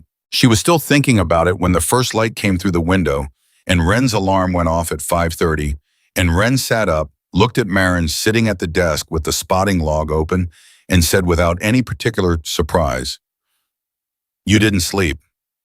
"I slept," Marin said. "Not well." "No, not well." Wren stood and stretched. She looked at the log on the desk. "What are you working through?" Marin thought about how to say it. "The northern shot," she said. "I keep running the variables. I keep coming to the same conclusion, which is that it shouldn't have been possible under those conditions," Marin said, "and that I would have told you so before you took it if you'd asked." Wren was quiet for a moment. "I didn't ask," she said. "I know, why not?" "Why?" "Because it was possible," Wren said simply. "I knew the cycle. I knew the window. I had the data. The question of whether it should have been possible according to someone else's model of the situation was irrelevant to what I was actually seeing." Marin set down the pen. "You trusted your own data over the established framework. I trusted data I had built over 3 weeks of direct observation over data I didn't have because nobody had built it," Wren said. "That's not arrogance, that's epistemology." Marin looked at her. "Most people don't use that word before 6 in the morning. Most people don't build wind models in their spare time either." A pause, then Marin said, "Walter." "Walter," Wren confirmed. "He had this thing he said. He said, never let someone else's ceiling become your limit. If you've got better information than the consensus, use your information. The consensus doesn't know what you know." Marin was quiet for a long time. "I'm putting that in the spotting log," she said. "That's between you and the spotting log," Wren said, and went to get ready for the day. The formal operational review began at 900 hours. Bracken had convened it in the main briefing room, not just the debrief team, but a wider group. Torres was there via a radio link from the medical evacuation point where he was awaiting transport with his wounded. Price was there with the full intelligence analysis. The senior NCOs were there. and several soldiers from the broader unit were there, not all of them, but the ones whose presence Bracken had specifically requested for reasons he explained at the start of the meeting. I want to be clear about why we're doing this review at this scope, Bracken said. This is not a standard after action. The operational performance during the yesterday's engagement was exceptional, and it will be documented as such. But the purpose of this review is not to celebrate the outcome. The purpose is to examine how we arrived at a situation where the most capable asset on this base was being used to count ammunition. The room was very still. Bracken let the sentence sit there. He was not a man who used words carelessly, and everyone present knew that. When he said something plainly directly with no softening, it was because he had decided the plain direct version was necessary. He had clearly decided that here. Price had the engagement documentation up on the display. The numbers were visible to everyone in the room. 26 confirmed targets, 22 minutes, the sequence of shots, the distances, the conditions. Bracken walked through them methodically. He did not editorialize during this portion. He simply presented the data one element at a time in the order it occurred with the precision of a man who believed that evidence presented cleanly should do its own work without embellishment. When he reached the northern shot, he stopped. He read the data aloud. Distance, wind conditions, window of opportunity, result. Then he said, Sergeant Halloran had been conducting her own wind analysis from the South Tower for 3 weeks prior to the engagement. On her own time. Without assignment, without direction, without anyone asking her to. Another silence. During the same 3-week period, Bracken said she was assigned to Armory Logistics. He looked around the room. I want everyone in this room to sit with that, he said. I want you to sit with what it means that our most capable Overwatch asset was conducting battlefield preparation independently because we had not provided her with an environment where her preparation was recognized or utilized. I want you to sit with what we almost lost yesterday because of that failure, not as an abstraction, as an operational reality. He paused. We lost nothing yesterday because Sergeant Halloran compensated for our failure, he said. But compensation isn't a system. Compensation is luck. And I am not building this unit on luck. Tora's voice came over the radio from the evacuation point, slightly compressed by distance but clear. Captain, I want to add something if that's appropriate. Go ahead, Lieutenant. 3 of my soldiers are alive right now who would not be by any honest analysis if Halloran hadn't been in that tower, and one of those 3 private deckers survived a secondary emergency in the medical bay that also required her. So the correct accounting is not just 26 positions neutralized. The correct accounting includes everything that happened after the gun went silent. I don't think that can be left out of this review. Bracken said, It's in the documentation, Lieutenant. All of it. Good, Torres said, because I've been doing this long enough to know that the full picture gets lost in reports sometimes. I wanted to say it out loud in a room while people were listening. Bracken nodded once to the room as if acknowledging that Torres had said the right thing at the right time. Then he turned to the section of the review that was visibly the hardest for him. The culture of this unit, he said, has permitted an environment in which performance data was secondary to social consensus, in which the demonstrated skepticism of senior personnel created a framework that junior personnel adopted without examination, in which a soldier's value was determined by informal hierarchy rather than by evidence. He stopped. I am responsible for that environment. I did not create it deliberately, but I permitted it to exist by not examining it carefully enough. That is a command failure, and I am accounting for it as such in my own after-action documentation, which will go up the chain with everything else. The room was very quiet. This was not the kind of thing Commander said. Not routinely, not in this way directly without deflection, without the carefully constructed language of institutional accountability that distributed responsibility so evenly it became invisible. Bracken was putting his name on it. Wren was sitting in the second row. Her expression had not changed significantly since the review began. She was listening with the same focused attention she brought to everything. But Marin sitting beside her was watching the room, watching the faces of the soldiers as Bracken spoke. Some of them were doing the work honestly. She could see it, the specific quality of attention that means someone is actually integrating uncomfortable information rather than waiting for it to pass. A few of the younger soldiers had the look of people who were being shaped by what they were hearing in real time. That was good. That was what this room needed to do. Others were less comfortable. Not resistant exactly. More like navigating. Sorting through the reorientation that comes when the official version of events lands somewhere different from the social version you've been living inside. And then there was Kovac. He was in the back row. He had not said anything since the review began. He was sitting with his hands on his knees and his eyes forward, and his jaw set in a particular way that Marin had learned after months of observation meant he was holding something significant very carefully. He was not the same man who had stood in the motor pool 3 days ago. Not completely, not yet. Change doesn't happen that fast, and anyone who tells you it does is either describing someone fictional or oversimplifying someone real. But he was in a different place than he had been. Marin could see it. The performance was gone. The audience management instinct that usually ran in the background of everything Kovac did, the constant calculation of how he was landing, how he was being received. It was quieter now, suppressed under the weight of something that was doing real work in him. After the formal review concluded, after Bracken had outlined the structural changes to unit assignments and the new evaluation protocols he was implementing, the room began to clear with the slightly stunned efficiency of people who had been through a significant hour and were processing it in motion. Kovac stayed in his seat. Everyone filed out around him. Ren was near the door when she noticed. She stopped. Marin stopped beside her. "You don't have to," she said quietly. "I know," Ren said. She walked back to where Kovac was sitting. He looked up when she stopped in front of him. The expression on his face was one of the most unguarded things Marin had ever seen on a man like Kovac, raw, in a way that didn't have anything left to protect itself. "I heard what Bracken said," he said, "about the culture, about how it got built." He stopped. "I built a lot of that." "Yes," Ren said. He looked at her. "You knew that the whole time." "I suspected it," she said. "I didn't know how aware of it you were." "I wasn't," he said. I mean. He stopped again, restarted.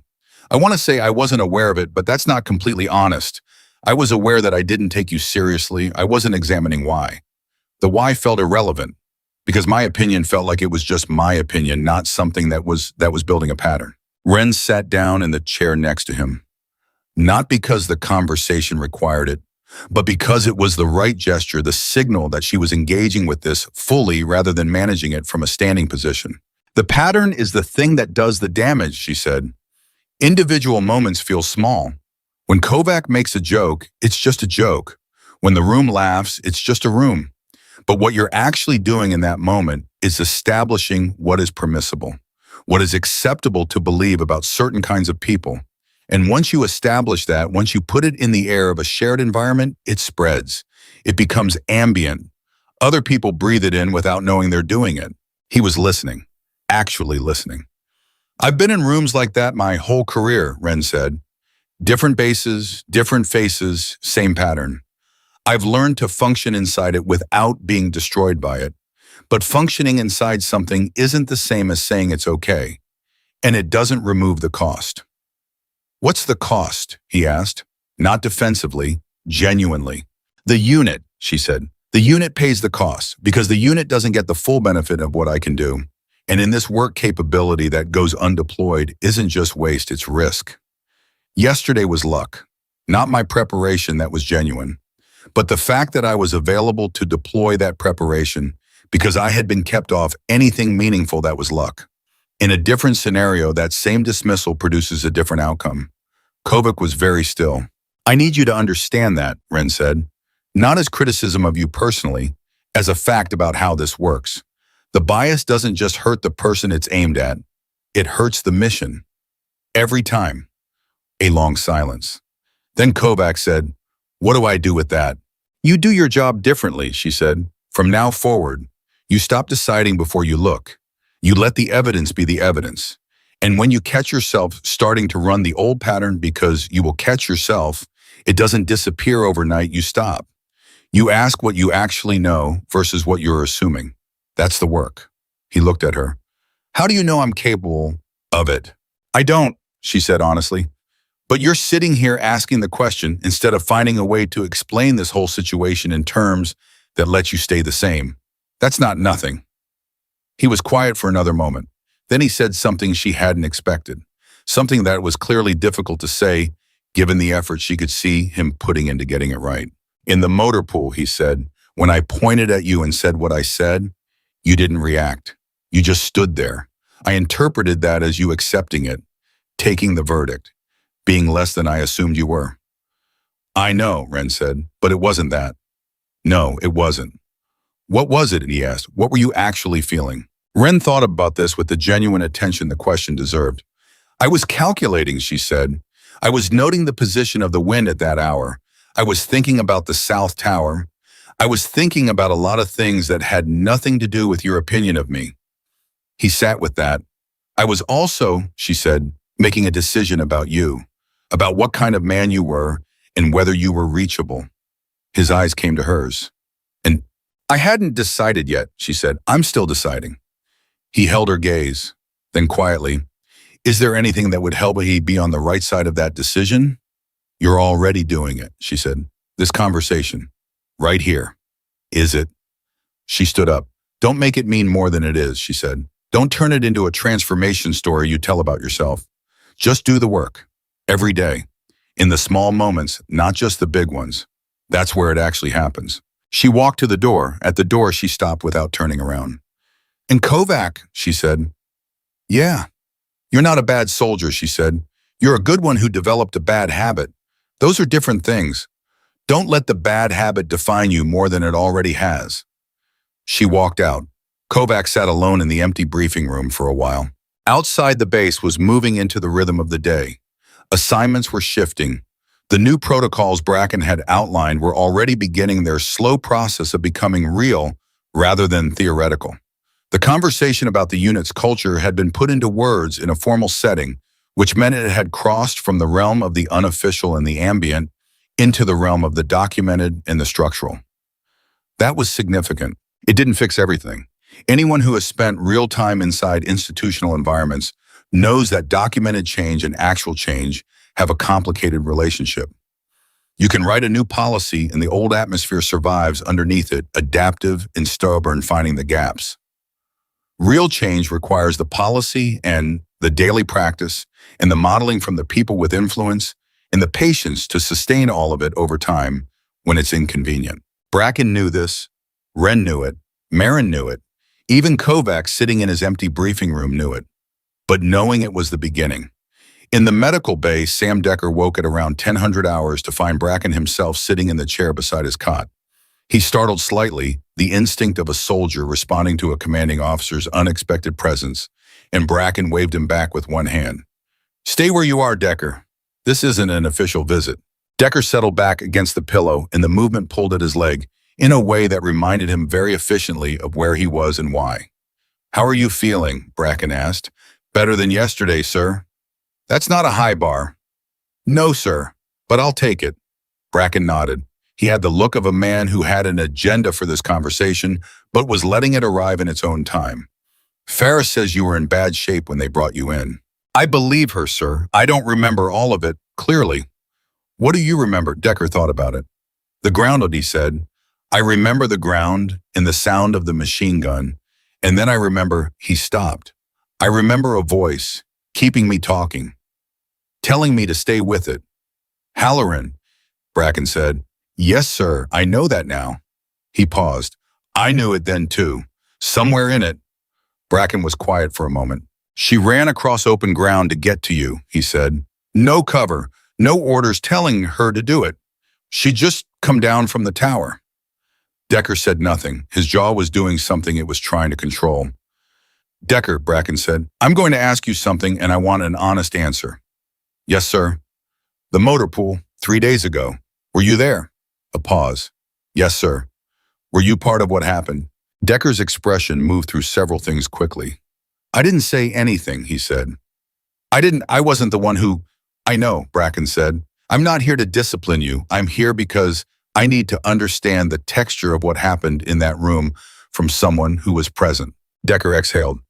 I laughed, he said, not loudly, but I went with the room. He looked at his own hands on the blanket. I knew it was wrong, not in some vague way. I knew specifically in the moment that what Kovac was saying was that it wasn't fair and it wasn't based on anything real. And I did it anyway. Why? Because he stopped. Because Kovac is Kovac, and the room was going his direction, and I was 19, and I didn't know how to. He shook his head. That's not a reason. That's an excuse. It's both, Bracken said, but you're right that they're not the same thing. Decker looked at the window.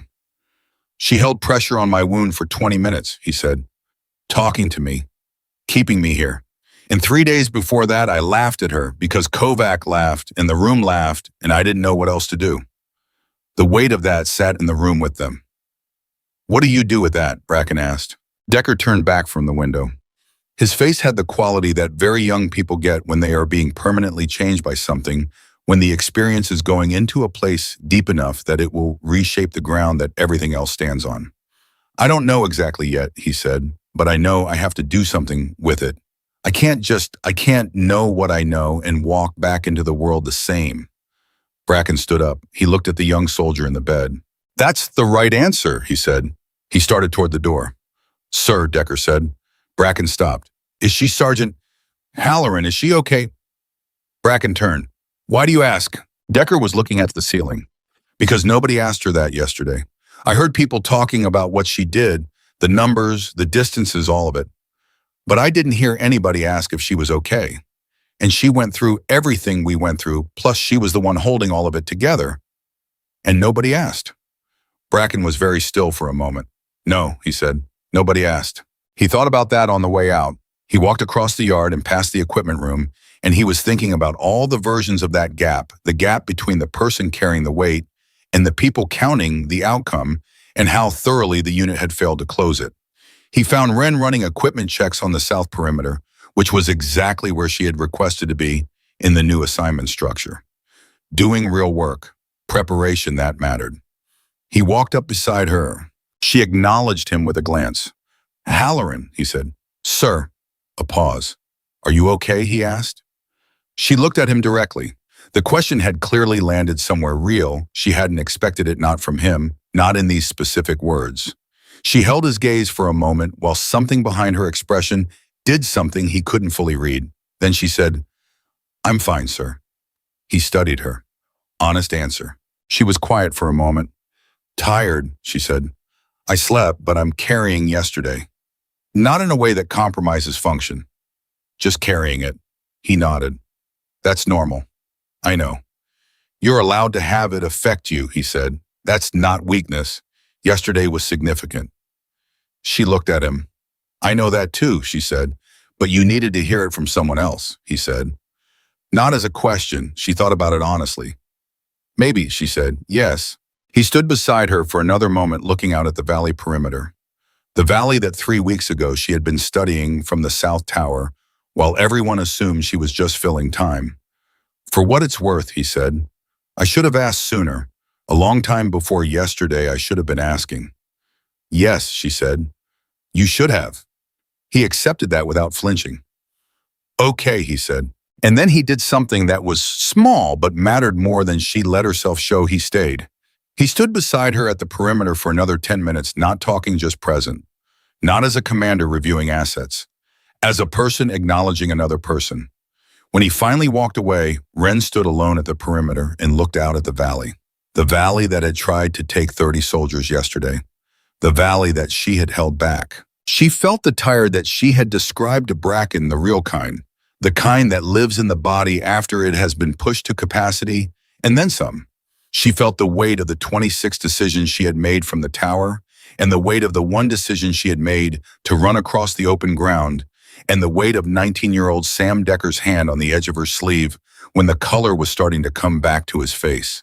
She felt all of it, and she let herself feel it. Not forever, not indulgently, but enough.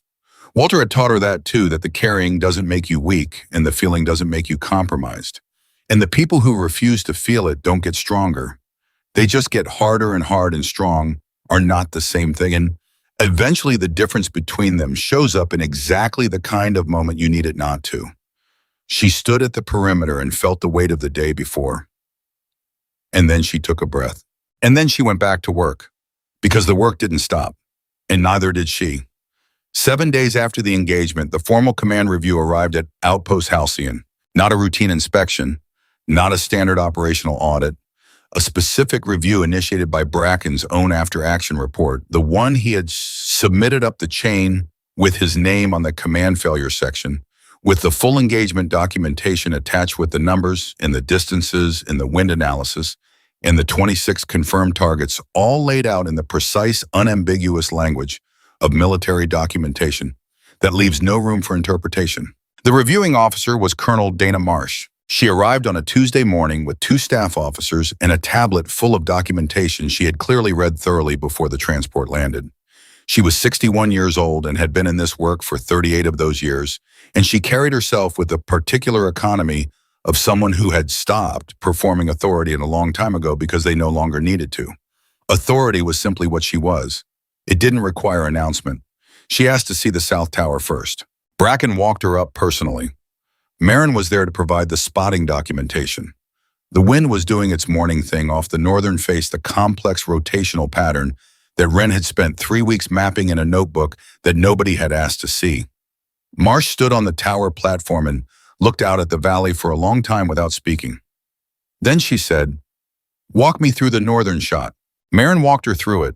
The distance, the wind cycle, the 2-second window, the single shot.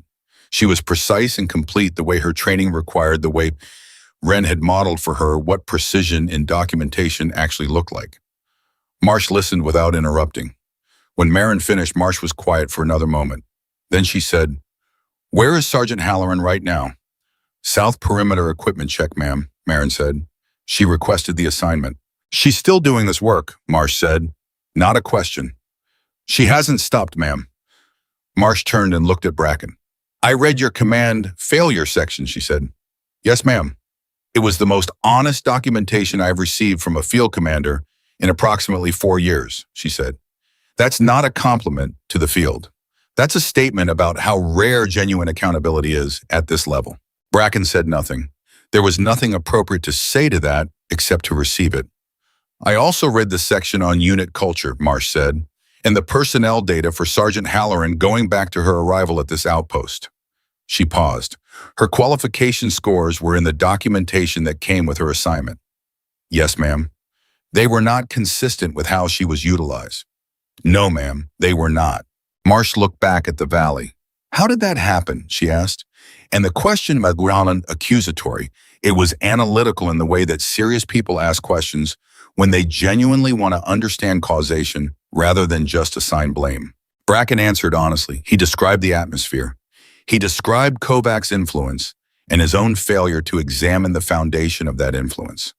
He described the ambient nature of the dismissal, how it existed in the spaces between formal decisions rather than in any single documented moment. He described how he had come to understand on the day of the engagement that he had been breathing something toxic without tracking its source. Marsh listened to all of it. "The problem with ambient bias," she said when he finished, "is that it hides behind individual good faith. Each person believes their individual behavior is reasonable. No one person feels responsible for the pattern because the pattern is distributed across too many small moments for any individual to own it." She paused.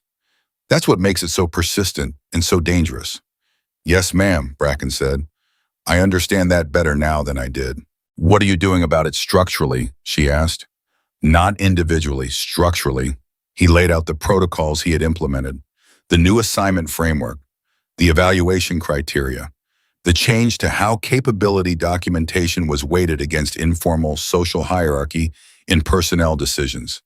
He had been building these changes for the past 7 days with the urgency of someone who understood that documented policy without structural enforcement is just good intentions on paper. Marsh listened, asked specific questions about implementation, got specific answers. Then she said, "I want to speak with Sergeant Halloran directly." They found her at the south perimeter, exactly where she'd said she would be. She was running a calibration check on the Overwatch equipment with the calm focus that had become to everyone who worked alongside her simply the way Wren moved through space. Present, methodical, unhurried. She saw Bracken approaching with a colonel she didn't recognize and 2 staff officers, and she completed the check as she was in the middle of before turning to face them. "Not disrespect professionalism. Finish what you're doing. Do it right. Marsh looked at her for a moment before speaking. Then, Sergeant Halloran, I'm Colonel Marsh. Ma'am, I've read the full engagement report, Marsh said. I've been on the South Tower this morning. I've spoken with Captain Bracken and Specialist Okafor. I have questions for you and I want honest answers rather than careful ones. Can you do that? Wren met her eyes. Yes, ma'am. The wind analysis you conducted over 3 weeks prior to the engagement, Marsh said. Who authorized that? No one, ma'am. I conducted it independently. Why, ma'am? Because the data didn't exist and the position required it, Wren said, and because no one else was going to build it. Marsh was quiet for a moment. You knew the South Tower was underanalyzed, she said. Yes, ma'am. And rather than bring that gap to command attention, I filled it myself, Wren said, because the gap existed regardless of whether I raised it, and because I had the time and the access. Because you were on Armory Logistics, Marsh said. The words were flat. The flatness itself was the editorial. Yes, ma'am. Marsh looked at her steadily. How long have you been managing this kind of environment? Wren thought about the question. My whole career, ma'am, in different forms. And you chose silence over confrontation. I chose preparation over performance, Wren said. Confrontation without demonstrated capability is just noise. Capability demonstrated under real conditions is evidence. I've always found the evidence more durable than argument. Something moved across Marsh's expression. Faint, but real. Your grandfather taught you that, she asked. Wren stopped. Ma'am, it's in your personnel file, Marsh said. The background documentation from your initial evaluation. There's a section on formative training. Your grandfather, Walter Halloran. Long-range competition, open plains. She paused. I read everything. Wren was quiet for a moment. Something about hearing Walter's name in this context from a colonel standing in a forward operating base in a valley on the other side of the world did something unexpected to her composure. Not breaking it, but pressing on it. He taught me most of what I know, Wren said. Not the technical pieces, the philosophy underneath the technical pieces. Which is, readiness isn't a state you enter, Wren said. It's a state you maintain, continuously. Whether anyone is watching or not. Marsh was quiet for a long moment. Then she said, Sergeant Halloran, in my 38 years, I have encountered perhaps a dozen people who operate the way you operate, who prepare the way you prepare, who perform under the conditions you performed under last week and produce the outcome you produced. She paused. The fact that this unit did not recognize and deploy that capacity is a significant failure. The fact that you compensated for that failure so thoroughly that 30 soldiers came home is a testament to something I cannot fully account for in formal documentation. Wren held her gaze, said nothing. I can account for it in personnel decisions, Marsh said. The air between them changed. Effective immediately, Marsh said you are formally reassigned to frontline Overwatch primary asset designation, Outpost Halcyon.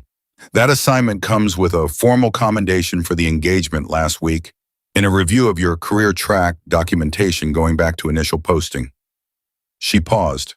The review will examine whether you were appropriately utilized and advanced at previous postings. If it finds what I expect it to find, there will be additional action. Wren said, ma'am, don't tell me you were just doing your job, Marsh said. I know that's what you believe. It's also true. And it is also not the complete picture. Wren closed her mouth. The complete picture, Marsh said, is that you were doing your job under conditions specifically designed not intentionally but effectively to prevent you from doing it. And you did it anyway, at a level that will be in training documentation before the end of the year. Another pause. So you were doing your job, and the job was harder than it should have been. Both of those things are true simultaneously. Acknowledge both. A beat. Then Wren said quietly, yes, ma'am. Marsh nodded once. Dismisses, Sergeant. Wren turned back to the equipment. Marsh stood for another moment watching her. Then she looked at Bracken. Fix your unit, Captain, she said. Not for the audit, for the people in it. Yes, ma'am, Bracken said. That's already in progress. Marsh walked back toward the operations building. Bracken stood at the south perimeter for a moment. He looked at Wren's back at the woman working through her equipment check with the same focused calm she had brought to everything now and before, and through all of it. He thought about the motor pool, about the laughter he hadn't been present for, but that had lived in the atmosphere of his unit anyway because he had allowed an atmosphere where that laughter was possible. He thought about 30 soldiers who came home. He thought about what almost happened instead. He walked away, and Ren kept working. 3 hours later, Marin found her in the equipment room with the full spotting kit laid out on the bench, running through the pre-positioning checklist for the new Overwatch assignment. The work had already begun. Of course it had. Marin stood in the doorway for a moment. "I heard about Marsh," she said. "Yeah," Ren said. Primary asset, designation, formal commendation, career review." Marin leaned against the doorframe. "How are you feeling about it?" Ren considered the question with genuine attention. "Like it should have happened 4 postings ago," she said, "and like I'm glad it's happening now." "Both at the same time," Marin said. "Both at the same time." Marin was quiet for a moment, then, "I've been thinking about what I wrote in the spotting log about the northern shot being outside the established framework.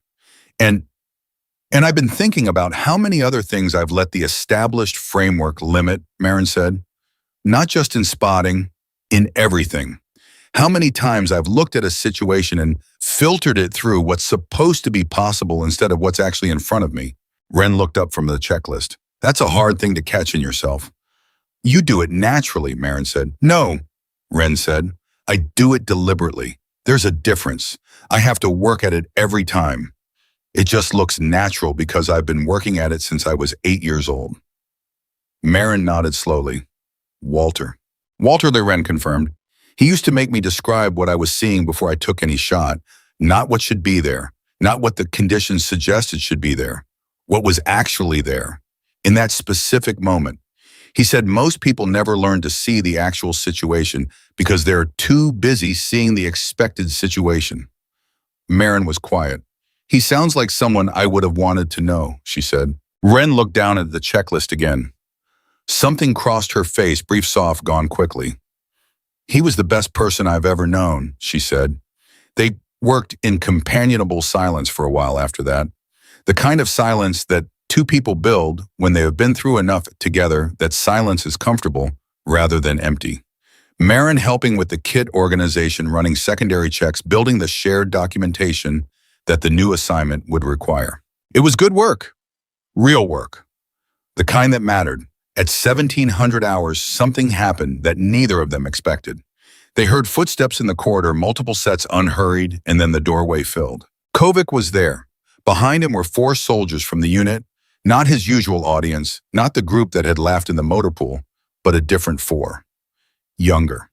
Including a private named Reyes, who had been in her first month at the outpost and had told Marin quietly 2 days ago that she had wanted to be assigned to this unit specifically because of its reputation and was working out what that reputation actually meant in practice.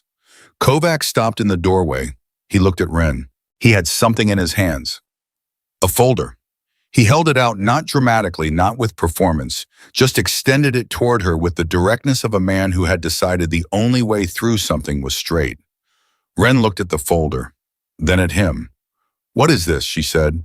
"My full qualification documentation," he said. 3 years of it, and a request. He paused. "I want you to evaluate it. Tell me honestly where my gaps are. Tell me what I should be working on." The room was very still. Marin looked at Kovac, then at Ren. Ren looked at the folder in his hands for a moment. "Why?" she said. "Because you're the best shot on this base," he said. "And because I'm tired of having a ceiling I put there myself by deciding I already knew what I needed to know." He paused. "And because if I'm going to be in this unit with you actually in it, not just adjacent to it, I need to be better than I was last week. And I need help from someone who's honest." A beat. "I'm honest," Ren said. I know," he said. "That's why I'm asking you and not someone who'll be nice about it." Something shifted in the room. Not dramatically, but perceptibly. The way temperature shifts when a front moves through, you don't see it happen, but you feel the difference afterward. Ren took the folder. She opened it, scanned the first page with the speed of someone who reads technical documentation the way other people read headlines, absorbing it fast, locating the relevant data, already drawing preliminary conclusions. She looked at page 3, then back to page 1. Then she closed it.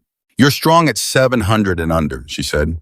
Your win reading degrades past that distance, not catastrophically, but consistently. And your reset time between shots is longer than it should be, given your physical capability. That's a mental habit, not a physical one. Those are fixable. Kovac was listening with the focused attention of someone who had cleared space for exactly this. How, he said. Deliberately, she said, which means consistently, which means daily, which means in the conditions that are actually hard, not the ones that feel productive. Will you show me? The four soldiers in the doorway were very still. Not performing stillness, actually still the way people get when something real is happening in front of them, and they understand they are watching something that matters. Ren looked at Kovac for a long moment. Then she said, 600 hours tomorrow, South Tower. Bring the documentation in 300 rounds. We start from the beginning. Kovac nodded once. Yes, Sergeant. He said it naturally, without performance, without the slight ironic inflection that certain men use when they address someone in a role they haven't fully accepted yet. He said it the way you say something when you mean it. Sergeant, her actual rank, her actual name, and her actual capacity. Finally, Marin watched the doorway after they left and then turned back to her work with an expression that she wasn't fully composing because there was nobody she needed to compose it for. You didn't have to do that, she said. I know, Ren said. He doesn't deserve that level of investment from you. Maybe not yet, Ren said. But the unit does, and he's part of the unit. She set the folder down on the bench beside the equipment. Making the unit better is the job. All of it, not just the parts that feel like reward. Marin shook her head, not in disagreement, in the specific emotion of someone who admires something and finds the admiration slightly uncomfortable because it requires them to examine themselves. I need to be more like you when I grow up, she said. Ren glanced at her. You're better than you think you are, she said. You just spend too much energy comparing your internal experience to other people's external performance. Stop doing that. Marin opened her mouth, closed it, then said, Did Walter teach you that too? No, Ren said. That one I learned watching you. Marin was quiet for a moment, then as she said simply, Thank you. Ren said and went back to the checklist. 2 weeks later, Sam Decker was discharged from medical. He walked out of the medical bay on his own feet carefully with a cane that the medic had told him he would need for another month minimum, with a scar that would be permanent and a gait that would take time to return to normal. But walking on his own feet, alive in the complete sense of that word, not just biologically, but consciously alive, present in his life, in a way that people sometimes become after the moment when they understand clearly that the life is not guaranteed. He had asked Ferris on his last morning in the medical bay if Sergeant Halloran had a scheduled time on the south perimeter. Ferris had given him the look she gave people who asked questions she considered obvious. She's on the perimeter every morning at 0600, Ferris said. Has been since Marsh's visit. Will she mind if I go find out, Ferris said. He found her exactly where Ferris said she would be. She was running the morning checks, the systematic, methodical preparation that started the day, the way some people start the day, with coffee or prayer. He watched her for a moment from a distance. This woman who had been in the motor pool when Kovac laughed and had stood so still that the laughter couldn't find purchase on her, who had been in the South Tower with the valley on fire and had moved through it one target at a time, with the patience of someone for whom patience was not passive but intensely active, who had run across open ground to reach him when the number said he was running out of time. He walked toward her. She heard him coming and turned. She looked at him, at the cane, at the careful way he was moving, at the 19-year-old face that had a new quality in it, now something that hadn't been there before the Valley Road. Decker, she said. Sergeant, he said. They stood for a moment. You're moving, she said. Ferris cleared me, he said. Partial duty, light assignments for another 4 weeks. How does it feel? He thought about the question honestly, the way she had taught him, without the instinct to minimize, without the performance of being fine. Like something I almost didn't get to do again, he said. Moving, walking, being here. He paused. I keep noticing things I didn't notice before. Small things, light in the morning, the sound of the bass when it's quiet. Ren was looking at him steadily.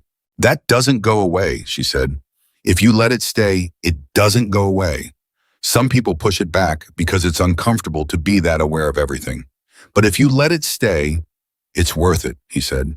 It's worth it, she confirmed. He looked at her. He had been rehearsing this moment in the medical bay for 2 weeks, going through versions of what he wanted to say, finding them all insufficient, landing eventually on the understanding that insufficient was going to have to be enough, because the alternative was saying nothing. I need to say something, he said. She waited. In the motor pool. I was in that room. I went with the room. I've told Bracken that, and I've told myself that, and I need to tell you directly because you're the person it was done to. He stopped, started again. I was wrong. Not in a complicated, it was a different time way, just wrong. I knew it was wrong when I was doing it, and I did it anyway, and I am genuinely sorry. Ren looked at him. The morning was quiet around them. The base was waking up in its slow, systematic way, the sounds of a day beginning of people moving toward their work of an outpost, finding its rhythm after the disruption of a week that had changed it. I know, she said. Is that enough? He asked. Saying it. She thought about it. It's necessary, she said. It's not sufficient by itself.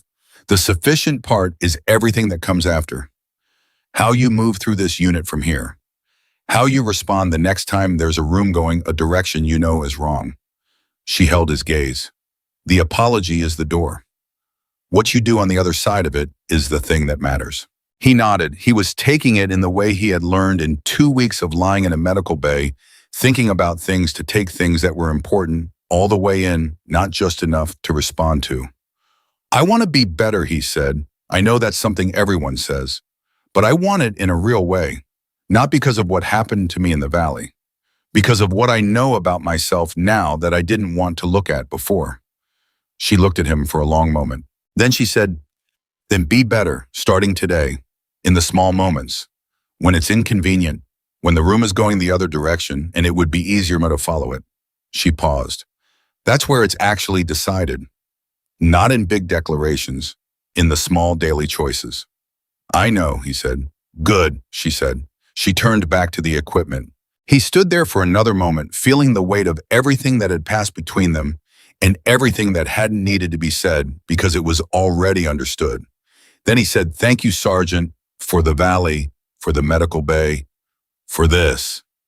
She didn't turn around. Do your job, Decker, she said. That's all the thanks I need. He walked away. And she stood at the south perimeter of Outpost Halcyon, in the morning light, running her checks with the steady, focused attention of someone who had always known her own value even when everyone around her had refused to see it. The commendation had come through. The assignment was formal. The career review was in progress. The unit was changing slowly and perfectly the way real change always moves. Not in sudden transformations, but in the accumulated weight of small corrections, adding up over time until the direction is genuinely different. Marin would be there at 600 the next morning with the spotting kit. Kovac would be there with his documentation and 300 rounds and the willingness to be told honestly what he needed to fix. Decker would be there in 4 weeks off the cane, moving back toward full duty, carrying something in him that hadn't been there before the Valley Road. Bracken would keep doing the work of making the policy real. And Ren Halloran would be there. She would be there every morning, running the checks, reading the wind, maintaining the readiness that most people would never see because it lived in the hours before anything happened, in the preparation that looked like patience, in the silence that everyone had mistaken for absence. But that was in fact the most complete and most concentrated form of presence. She had not changed. She had never needed to change.